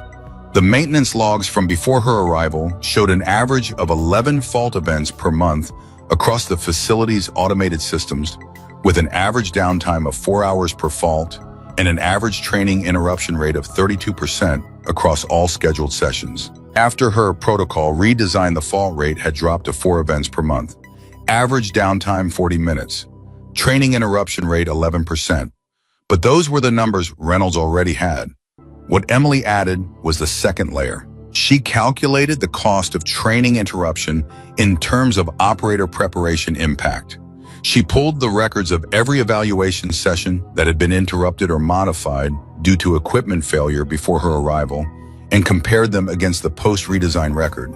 She built a model that connected equipment reliability directly to training, outcome quality, and connected training outcome quality to operational readiness metrics that the Defense Science Board tracked independently. Then she integrated Walker's evaluation report. She built the range for repair into the model as a case study, the fault, the timeline, the repair methodology, the operational impact on the demonstration, the downstream effect on the evaluation outcome, the relationship between that outcome and program funding decisions. She made the chain of causation explicit and quantified each link. At the end of it, she added one paragraph that she had not planned when she started. It read: the data above represents the measurable impact of a single individual with specific technical and operational expertise working in an unstructured role. A formal program with defined curriculum assessment protocols and instructor qualifications would multiply this impact by a factor. This analysis conservatively estimates at 4 to 7 times the current baseline contingent on program design and personnel selection. The limiting factor in this projection is not the program structure. It is the availability of personnel who combine operational experience with the technical understanding and instructional capability the program requires. Such personnel are rare. When they exist, the cost of misallocation is significant, and the cost of recognition failure is higher still. She read that last paragraph 3 times. Then she saved the document and sent it to Reynolds. His response came back in 11 minutes. It said, "This is not adequate. This is exceptional. I am printing it tonight, thank you." Emily read that and sat with it for a moment. Then she closed the laptop and went to bed because Thursday was coming and she needed to be sharp, and being sharp required sleep, and she had learned a long time ago that preparation was only worth what you had left to execute it with. She slept better than she had in 6 weeks. Thursday morning, Reynolds left for Washington at 0500. Emily arrived at the range at 0530, the same time she always arrived, and began the same sequence she always began, because the work was the work, and it did not pause for reviews or authorizations or the specific anxiety of waiting for something that mattered. Walker arrived at 0700. She heard his vehicle before she saw it. She was in the equipment shed running the morning diagnostic on the Range 4 system, and she heard the familiar weight and rhythm of his approach and did not turn around until he was at the shed door. "You don't have to be here," she said. "I know," he said. "I'm here anyway." He came inside and stood near the door, and she went back to the diagnostic, and they existed in the same space in the comfortable silence of people who had moved past the need to fill quiet with noise. After a moment, Walker said, "Ortega wants to know if you'd be willing to talk to the team formally after the review about what you did with the wind correction, the methodology." Emily looked at the diagnostic display. "If the review goes the right way," she said, "that becomes part of what I do, formally. And if it doesn't," Walker said. Emily was quiet for a moment. "Then I'll talk to them anyway," she said, "as a range technician who notices things." Walker almost smiled. "And if I wanted you to talk to them regardless of what happens Thursday, then you would need to ask me directly," she said, "not through Ortega." Walker said, "Will you talk to my team about the wind correction and what you saw in the drill and what you did with it?" Emily looked at the diagnostic display. "Yes," she said. Walker nodded. He moved to the coffee maker on the back shelf and poured himself a cup. He did not ask if it was available. After 3 days, the geography of the shed had shifted slightly in a way that allowed for that kind of assumption without it being an imposition. They waited.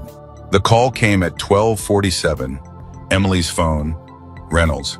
She picked up on the first ring. "Tell me," she said. Reynolds said 4-0. Emily said nothing. "Unanimous," Reynolds said. Solis voted yes. She said, and I am quoting this exactly because you need to hear it. She said the data integration methodology in the supplementary analysis document was the most rigorous she had seen attached to a training program proposal in 11 years on the board. Emily sat down on the workbench.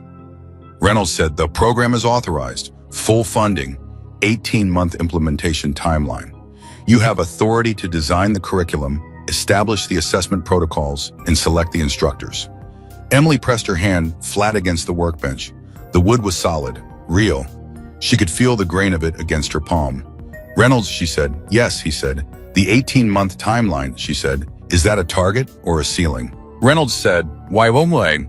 Because if it's a ceiling, I can design the first curriculum module in 6 weeks and have the assessment protocol drafted in 8, she said. The first cohort could start in 4 months. Reynolds was quiet for a moment. It's a ceiling, he said, not a floor. Good on, Emily said. Emily, Reynolds said. His voice shifted slightly. The shift of someone moving from professional to something more careful and more honest. How are you? She thought about that. She thought about 3 years of arriving before sunrise. She thought about the solenoid on the second shelf that she had ordered because she had read a service manual and filed the information away. She thought about Walker hand her a rifle as an insult in the shot that followed, and the maintenance form, and the conversation in the shed, and the data analysis she had built until 2 in the morning, and the paragraph she had added at the end that she had not planned when she started. She thought about Ortega stepping back when she picked up the rifle. She thought about 5 people who had not come back. She thought about peace and happiness and the difference between them. I'm getting there, she said. Reynolds said, yes, you are. He ended the call. Emily sat on the workbench for a moment. Then she looked at Walker, who had been standing near the coffee maker with his cup and his careful, contained attention since the call began. 4-0, she said. Walker set down the cup. He extended his hand. Emily looked at it for a moment. Then she stood up and shook it. His grip was firm and direct, the grip of someone who meant what they were doing. Congratulations, he said. Thank you, she said, for the report, for calling Ortega, for being here today. The report was Ortega, Walker said. I just sent it. You called me at 7 in the morning to tell me it existed, Emily said. That's not just sending. Walker held her hand for 1 extra second before releasing it. What happens now, he said. Emily looked around the equipment shed, the coffee maker, the toolkit on the bench, the spotting scope she had finished servicing 2 days ago, sitting on the shelf where it belonged, its elevation turret straight and its reticle clean. Now, she said, I finished the morning diagnostic, and then I go talk to Reynolds about the curriculum framework. She paused. And then I filed the maintenance log for the Range 4 repair. I realized I never submitted the final version. Walker said, that's what you're thinking about right now, the maintenance log.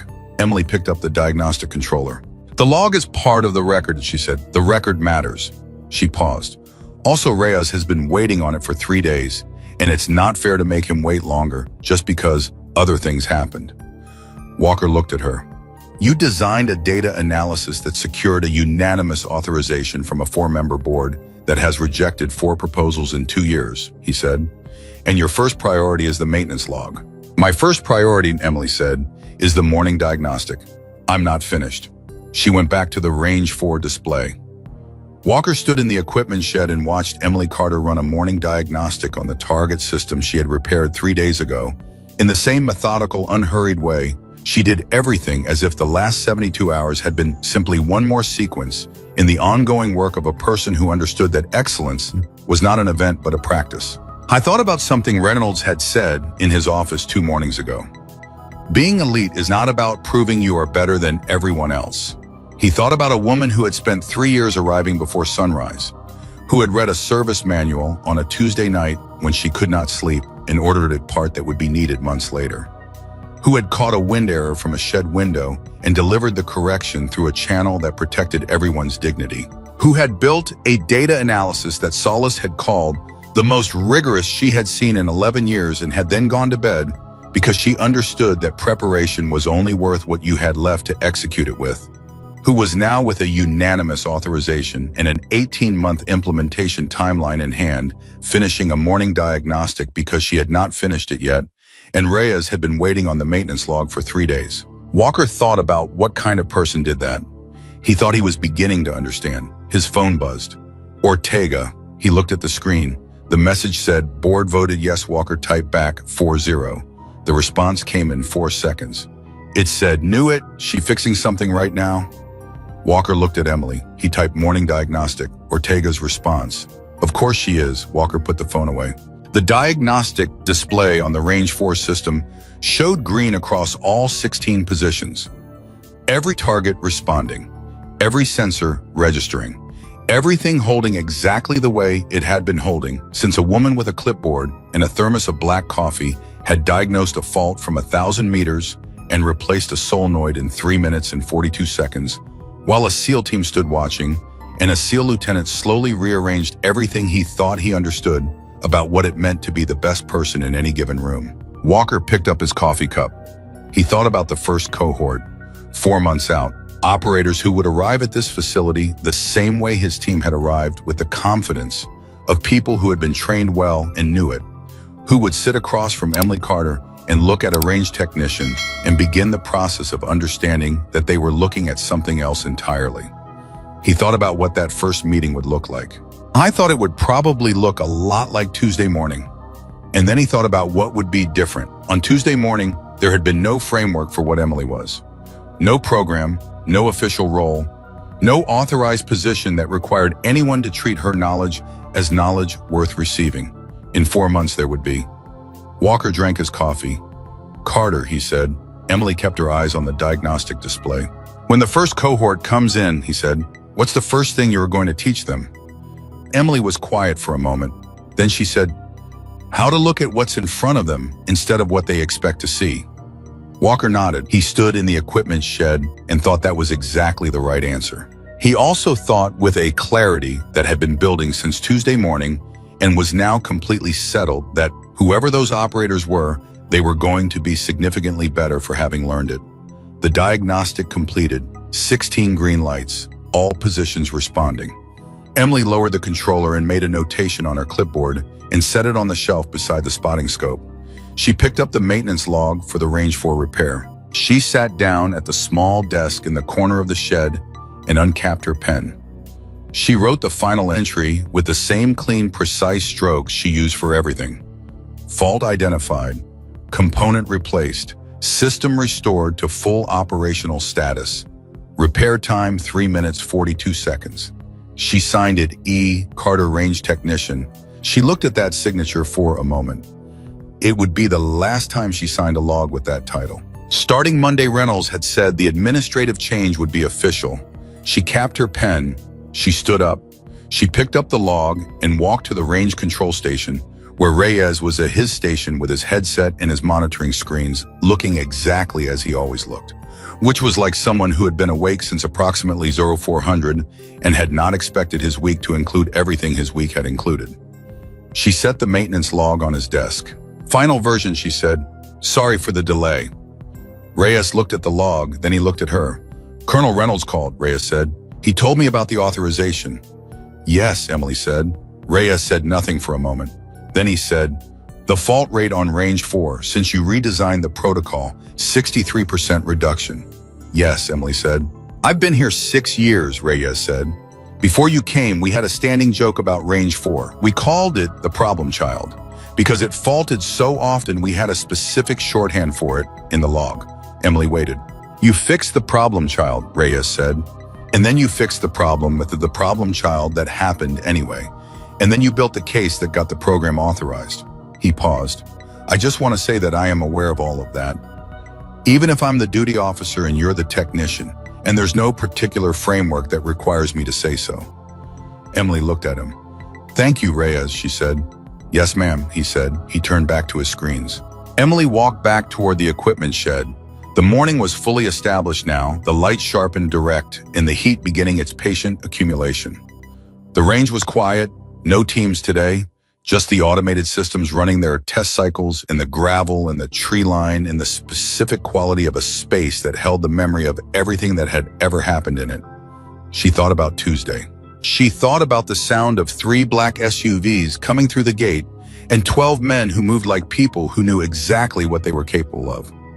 She thought about the look on Walker's face when he handed her the rifle. She thought about the shot. She thought about the second shelf from the left. She stopped walking.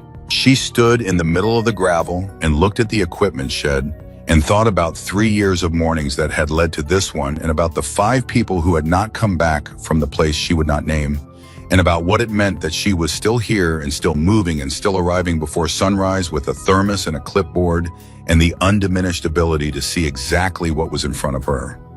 She thought about the first cohort, 4 months out. She thought about what she was going to give them. Not just the wind correction methodology, not just the technical marksmanship assessment, not just the equipment proficiency protocol. She was going to give them the thing that nobody had given her, the thing she had accumulated the hard way through deployments and losses and 3 years of quiet in a Tuesday morning when someone handed her a rifle as an insult and she took it and made it into something else. She was going to give them the understanding that the most dangerous gap in any operator's preparation was not tactical. It was perceptual, the gap between what you expected to find and what was actually in front of you. That gap had cost missions. It had cost lives. And she had been the person standing in that gap for 11 years on both sides of it until she understood it well enough to teach it. She started walking again. 4 months. She had work to do. The first cohort arrived on a Monday. 14 operators, 4 Army Special Forces, 3 Marine Raiders, 4 Navy SEALs, and 3 Air Force pararescuemen. All of them experienced. All of them evaluated and selected through a process that Reynolds had designed with Emily's input over the preceding 4 months. All of them carrying the specific confidence of people who had been told repeatedly and correctly that they were among the best at what they did. Emily watched them arrive from the equipment shed. Old habit. She cataloged them in the peripheral way she cataloged everything. The way they carried their gear, the way they assessed the range without appearing to assess it, the way they oriented toward each other and toward the space and toward the building at the north end where Reynolds had his office. She recognized 3 of them from reputation. One of the SEALs, a chief petty officer named Hargrove, had a record that Reynolds had shown her during the curriculum planning phase. His marksmanship scores were exceptional. His equipment proficiency evaluations were among the top 4% in his community. He was 29 years old and he moved like someone who knew it. She recognized the type.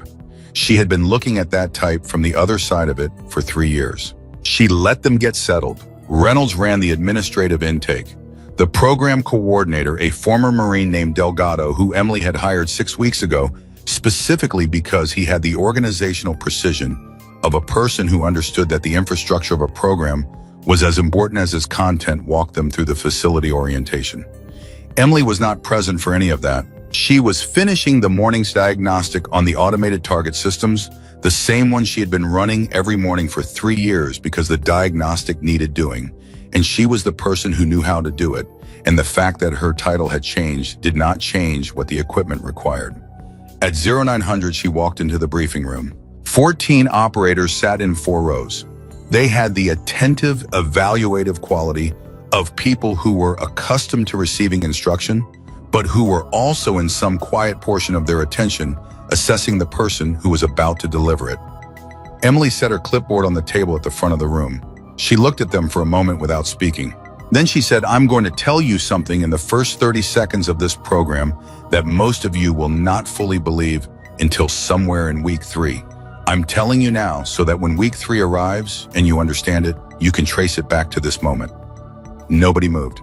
"The primary deficiency this program is designed to address," Emily said, "is not technical. It is not marksmanship. It is not equipment proficiency. It is not environmental adaptation." She paused. "It is perceptual, specifically the gap between what you have been trained to expect and what you will actually encounter." Hargrove in the second row had the expression of someone who was listening carefully and simultaneously formulating a question. Emily saw it. "Chief Petty Officer Hargrove," she said. Hargrove looked at her with the mild surprise of someone who had not introduced himself. "You have a question," Emily said. "Ask it." Hargrove said, "With respect, the operators in this room have a combined deployment record of over 60 years in theater.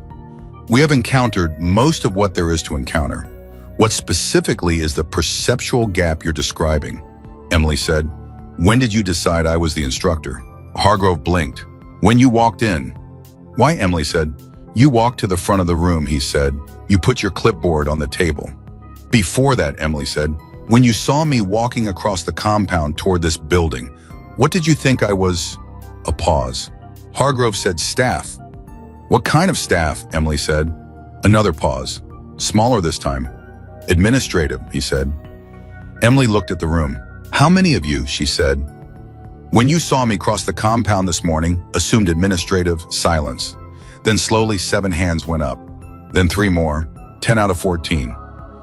Emily let the number sit in the room for a moment.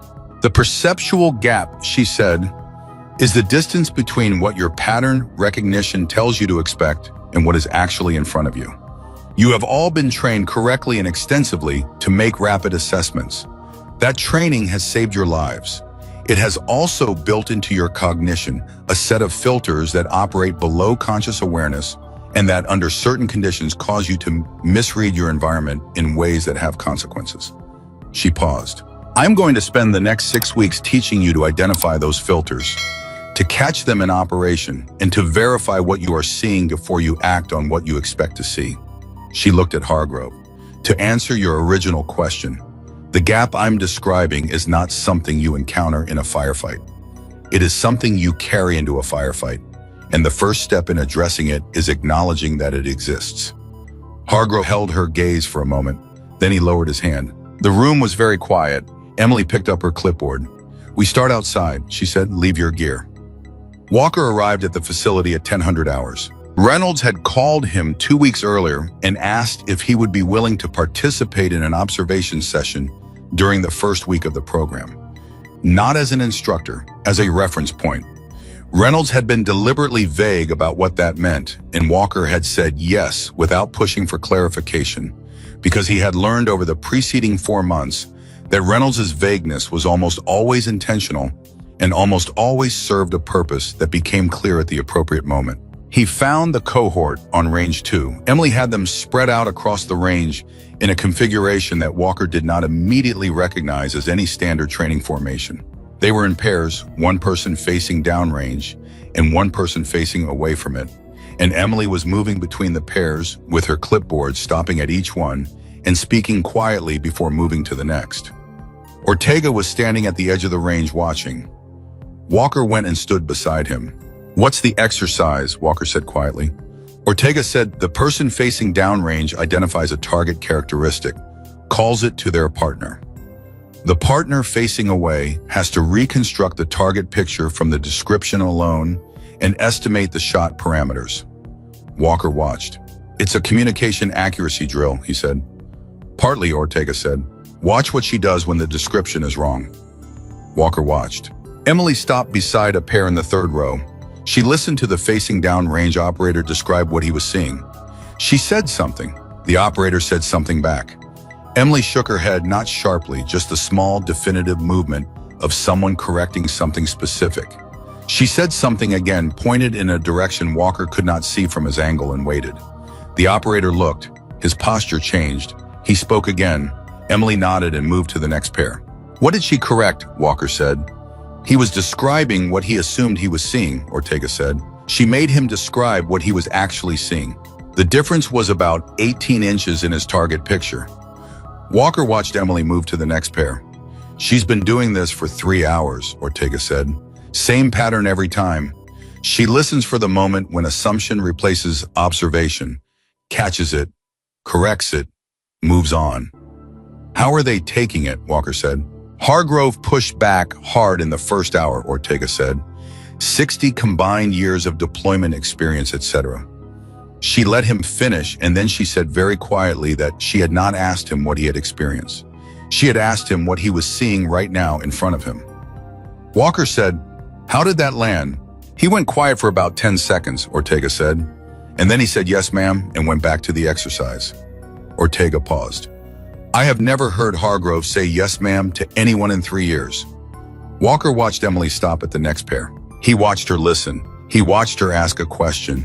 He watched the operator's response and the slight shift in Emily's posture that meant she had found the thing she was looking for, and the precise, unhurried way she walked the operator through the correction.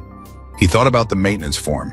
4 lines, delivered through Reyes instead of directly, because she had read the situation and identified the approach that would produce the best outcome with the least friction. I thought about the diagnostics she had run this morning before walking into the briefing room, the same diagnostics she had run every morning for 3 years, because the equipment needed it and she was the person who knew how to do it. He thought about 3 years of arriving before sunrise. He thought about what that kind of sustained, unannounced discipline produced in a person. He thought it produced exactly what he was watching. At 1200, Emily called a break. The cohort moved toward the water station, and the volume of conversation that rose from the group had a different quality than it had in the briefing room at 0900. Less evaluative, more engaged. Hargrove was talking to the operator. He had been paired with a Special Forces staff sergeant named Kowalski, and the conversation had the animated back and forth of two people who had just discovered they disagreed about something specific and found the disagreement interesting rather than threatening. Emily walked toward Walker and Ortega. She looked at Ortega first. "How long have you been here?" "Since 0930, he said. "You didn't come in," she said. "You were in the middle of something," he said. "I didn't want to interrupt." Emily looked at him with the expression she reserved for things she was going to say exactly once and did not intend to repeat. "You are welcome in my program anytime you choose to come," she said. "You don't wait at the edge of the range." Ortega was quiet for a moment. "Yes, ma'am," he said. The corner of his mouth moved. Emily turned to Walker. "You're the reference point Reynolds mentioned," she said. "He didn't tell you," Walker said. "He told me he'd invited someone from outside the program to observe the first week," she said. "He didn't say who." "Would you have objected?" Walker said. Emily considered that. "No," she said, "but I would have prepared differently, which is probably why he didn't tell me." She paused. "What are you here to do specifically?" "Talk to the cohort," Walker said. "About Tuesday." Emily looked at him. "Which part of it?" she said. "All of it," Walker said. "From my perspective, what I saw, what I assumed, what I missed, and what the day cost in terms of preparation time and demonstration quality before you corrected the variables I hadn't addressed." He paused. Reynolds thought it would be useful for them to hear the story from the person who got it wrong. Emily was quiet for a moment. "That's a harder thing to do than it sounds," she said. "I know," Walker said. "Why are you willing to do it?" she said. Walker looked at the cohort at the water station. Hargrove and Kowalski were still talking. 3 of the pararescue men were reviewing something on a handheld device, probably the morning exercise notes. The remaining operators were in various configurations of conversation and rest. "Because Daniels is in my team," Walker said. "And in 4 months, Daniels has improved his wind compensation methodology by a measurable degree. Not because I corrected him, because he understood what had happened at the demonstration, and he decided to understand it more completely." He paused. "And the reason he could understand it was that I told the team the whole story, including the parts where I was wrong." Emily held that. "How did that go?" she said. "Telling them." "It was the hardest debrief I have ever run," Walker said, "and it was the most useful one." Emily looked at him for a moment. Then she said, "After lunch, I'll give you 30 minutes with the cohort." Walker said, "Thank you." "Don't thank me," Emily said. "It's good curriculum." She walked back toward the range. Ortega watched her go. He said quietly, "You know what she did this morning before the cohort arrived?" Walker said, "Morning diagnostic." "Before that," Ortega said, "she went to the second shelf in the equipment shed and checked the parts inventory. The whole inventory, every item. She said the system needs to know what it has before it can know what it needs." Walker looked at the equipment shed. He thought about a solenoid ordered 3 months before it was needed. He thought about a Tuesday morning and a rifle handed over as an insult and a shot at 1100 meters in a green light on a fault display. I thought about what it meant to know what you had. He thought Emily Carter had understood that better than anyone he had ever met. After lunch, Walker stood in front of the cohort. He told the story without editorializing. The arrival, the assessment he had made of Emily in the first 30 seconds, the words he had said to Torres, the equipment failure and his initial response to it, Emily's diagnosis, the rifle, the shot, the maintenance form and the wind correction, and the conversation in the equipment shed that had started the process of rearranging his understanding of several things he had believed were settled. The cohort was completely silent through all of it. When he finished, Hargrove said, "You handed her the rifle to make her fail." "Yes," Walker said. "And she knew that," Hargrove said. "She knew it," Walker said. "And she took it anyway," Hargrove said. "She took it," Walker said, "and she used it to repair the equipment. I needed catch an error I had missed and preserve the demonstration that my evaluation depended on." Hargrove was quiet for a moment. "Why?" he said. "She could have refused. She had grounds." Walker said, "I asked her that." "What did she say?" Hargrove said. Walker looked at the room. "She said she was more interested in Daniels' shot than in the conversation," he said. Silence. Then from the back row, one of the pararescue men said, "She was protecting the mission." "Yes," Walker said, "even though the mission belonged to the people who had just dismissed her," the pararescueman said. "Yes," Walker said. The room sat with that. Kowalski said, "What did you learn from it specifically?" Walker thought about the question. "I learned," he said slowly, "that the most expensive mistake I had made that morning was not the words I said to Torres. It was the 3 seconds I spent looking at Emily Carter when she arrived and deciding I understood what I was looking at." He paused. 3 seconds. And every subsequent decision I made that morning was built on the conclusion from those 3 seconds. The instruction to move somewhere safe. The assumption that she did not belong near the equipment. The decision to use the rifle as a challenge rather than as a request. He paused. 3 seconds of misreading cost me the rest of the morning, he said. And the cost was not just to me. Daniels nearly put a round outside the ring at 1,200 meters in front of General Harmon and 3 congressional observers, because I had filtered out the variable that was watching my drill from a shed window and had already caught the error. Silence. That, Walker said, is the perceptual gap your instructor described this morning. I lived it. On one of the best days of my professional life, operationally speaking, I lived it. And I am standing here telling you about it because it is the most useful thing I have to offer this program. He looked at the room. Your instructor saw what I missed, he said. She saw it because she has spent 11 years and 3 years after that training herself to see what is actually in front of her rather than what she expects to see. He paused. I am asking you to take that seriously, not as a concept, as a practice, the way she takes it, every morning before anyone else arrives. He stepped back. Emily was standing at the side of the room. She had been there for the last 5 minutes of Walker's account. She did not look at Walker. She looked at the cohort. Questions for Lieutenant Walker, she said. You have 5 minutes, use them. The questions came fast, clean, specific. The cohort had moved from evaluation to engagement, and the questions they asked were the questions of people who were taking information seriously rather than filtering it against what they already knew. Hargrove's question was last. He said, Lieutenant, if you had to identify the single moment in that morning when the situation could have gone differently, when a different decision from you would have changed the trajectory, what is it? Walker did not hesitate. The 3 seconds, he said. The 3 seconds I spent looking at her and deciding. If I had looked for one more second and asked myself whether my conclusion was based on observation or assumption, the rest of the morning is different. Hargrove nodded slowly. 1 second, he said. 1 second, Walker said. Hargrove looked at Emily. Emily looked back at him. That, she said, is what week 1 is about. The week moved fast. Emily had designed the first week curriculum to establish the foundational framework before the technical work began. Perceptual accuracy exercises in the morning. Communication precision drills in the afternoon. Evening sessions where each operator reviewed their own day and identified one moment where they had operated on assumption rather than observation. The evening sessions were the ones that produced the most significant shifts. On Tuesday evening, Kowalski said he had assumed based on Hargrove's seniority that Hargrove's target description in the morning exercise was accurate. He had not verified it independently. When he checked it, Hargrove had been right, but his assumption meant he was operating on someone else's perception rather than his own, which was the error, regardless of the outcome. Emily said, the outcome doesn't determine whether the process was sound. A correct assumption is still an assumption. Kowalski wrote that down. On Wednesday evening, one of the pararescue men named Reese said he had assumed the wind was holding consistent with the morning reading throughout the afternoon exercise and had not checked it independently at the midpoint. When Emily asked him what the wind had done, he said he didn't know exactly. Emily said that was the answer she expected, and that it was the honest answer and that honest assessment of what you did not know was the beginning of accurate perception.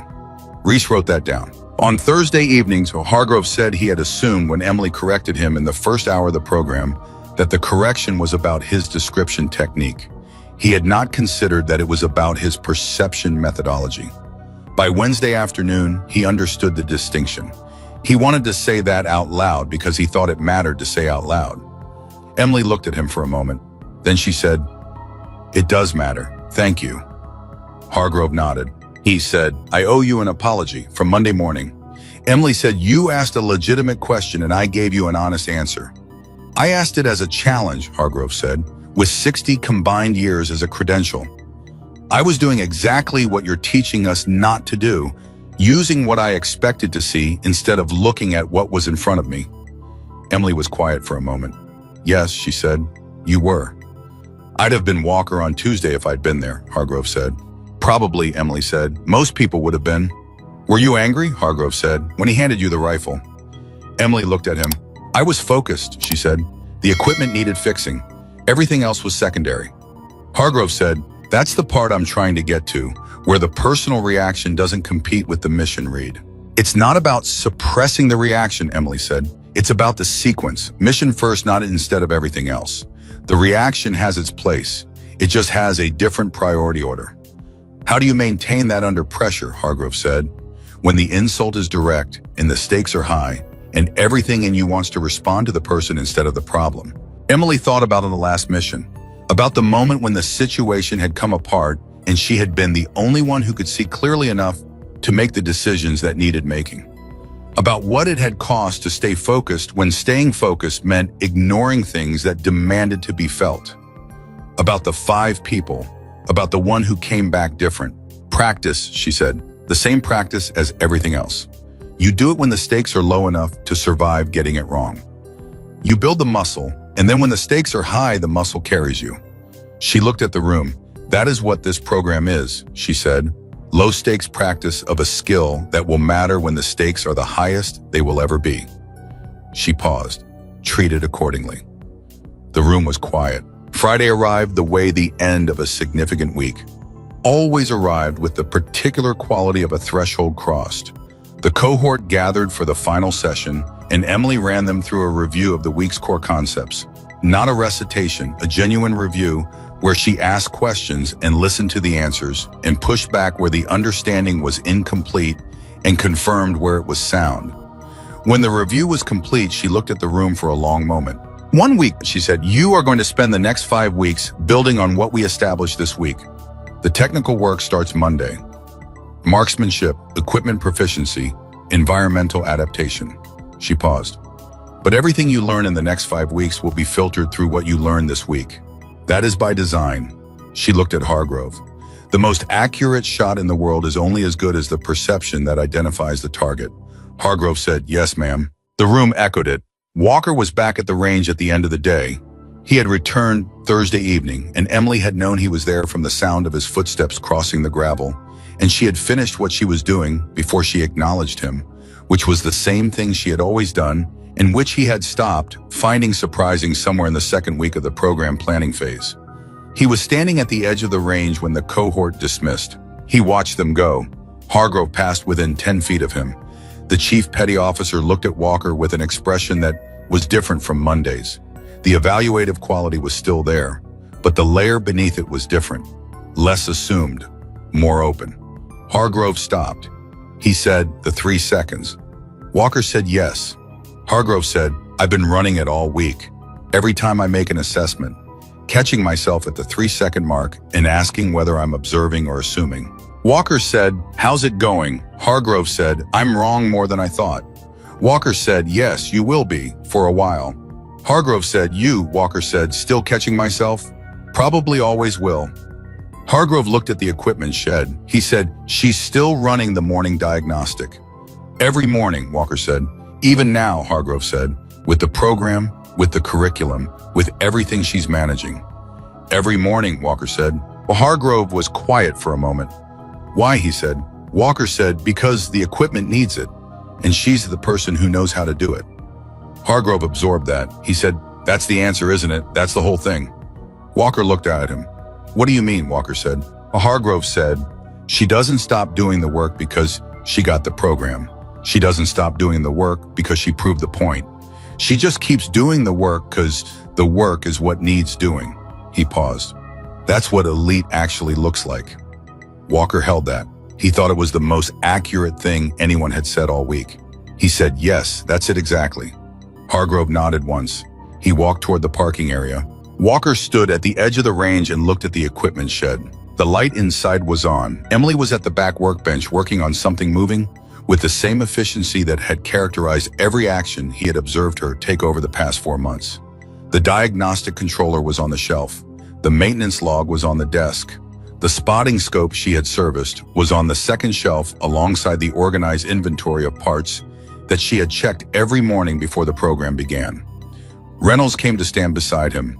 Walker had not heard him approach, which was a different experience than not hearing Emily approach. Reynolds' approach was simply quiet. Emily's approach was absent. "First week," Reynolds said. "Strong," Walker said. "Hargrove," Reynolds said. "Change by Thursday," Walker said. Reynolds said, "She does that faster than any instructor I've worked with in 30 years. He paused. "It's because she doesn't try to change them. She just shows them what they're doing and lets the change happen on its own." Walker thought about the correction during the wind drill, the small definitive head shake, the quiet question, the waiting. "Yes," Walker said, "that's exactly it." Reynolds looked at the equipment shed. "She asked me yesterday," Reynolds said, "whether she still had to formally request maintenance parts through the administrative supply system or whether her new role included direct procurement authority."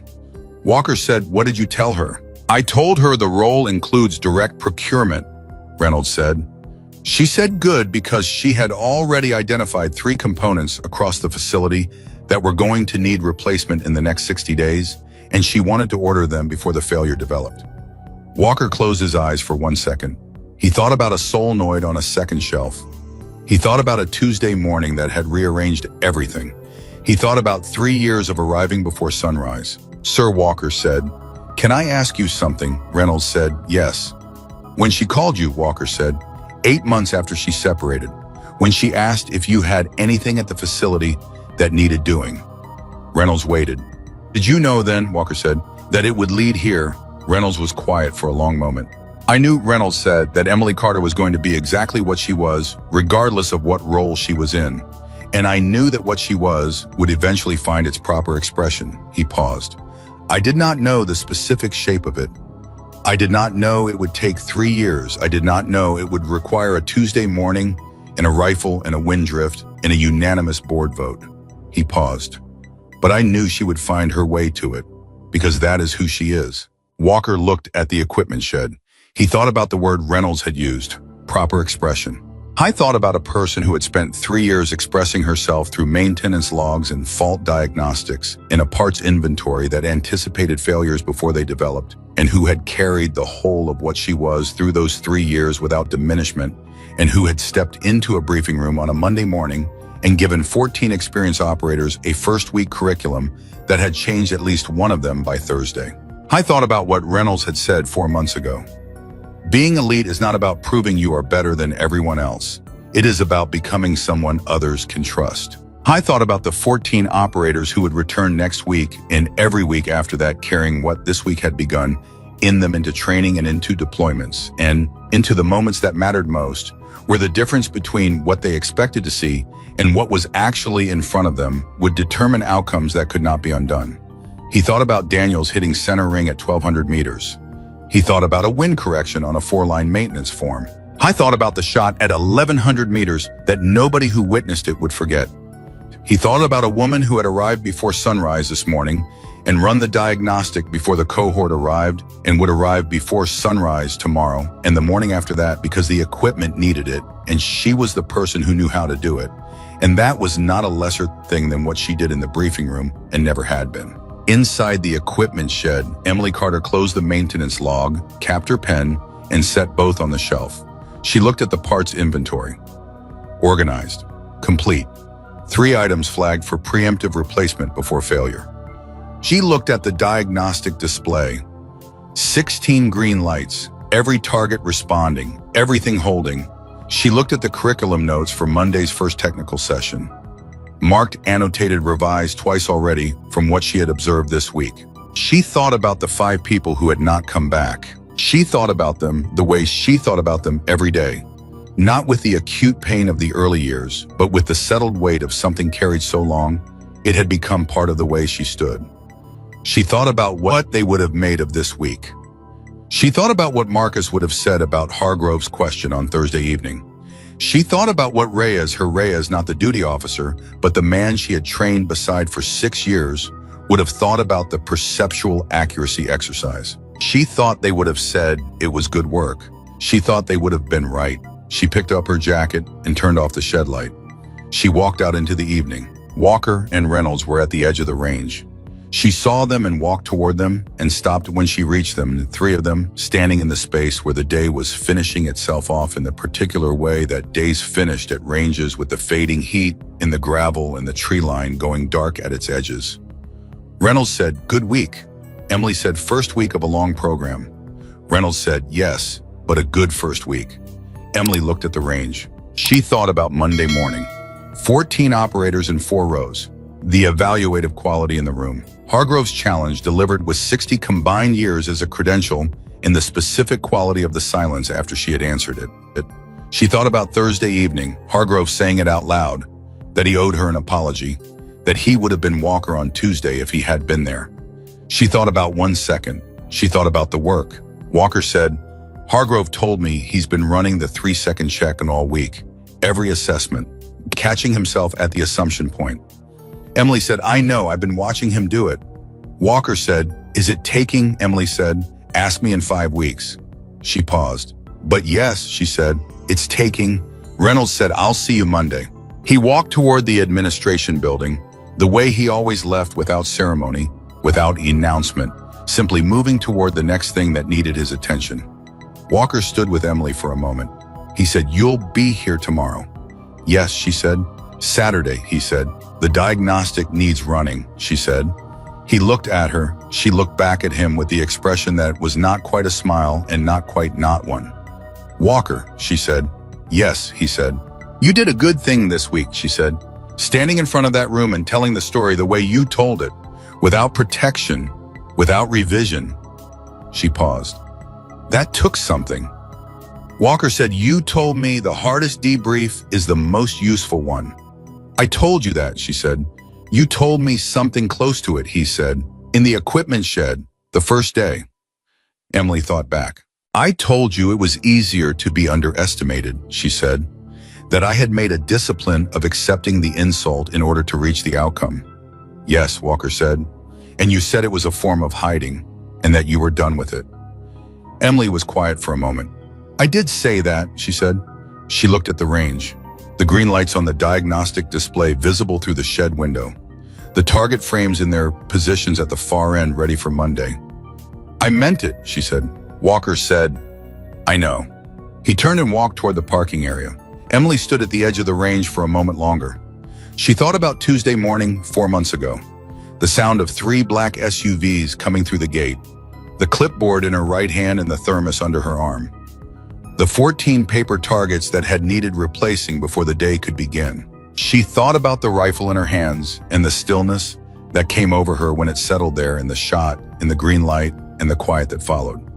She thought about the first cohort sitting in 4 rows and Hargrove's question and the 14 hands that had risen when she asked who had assumed administrative. She thought about all the mornings that had led from there to here and all the work that had been done in them and all the things that had been fixed and the records that had been filed and the parts that had been ordered before the failures they were meant to prevent had developed.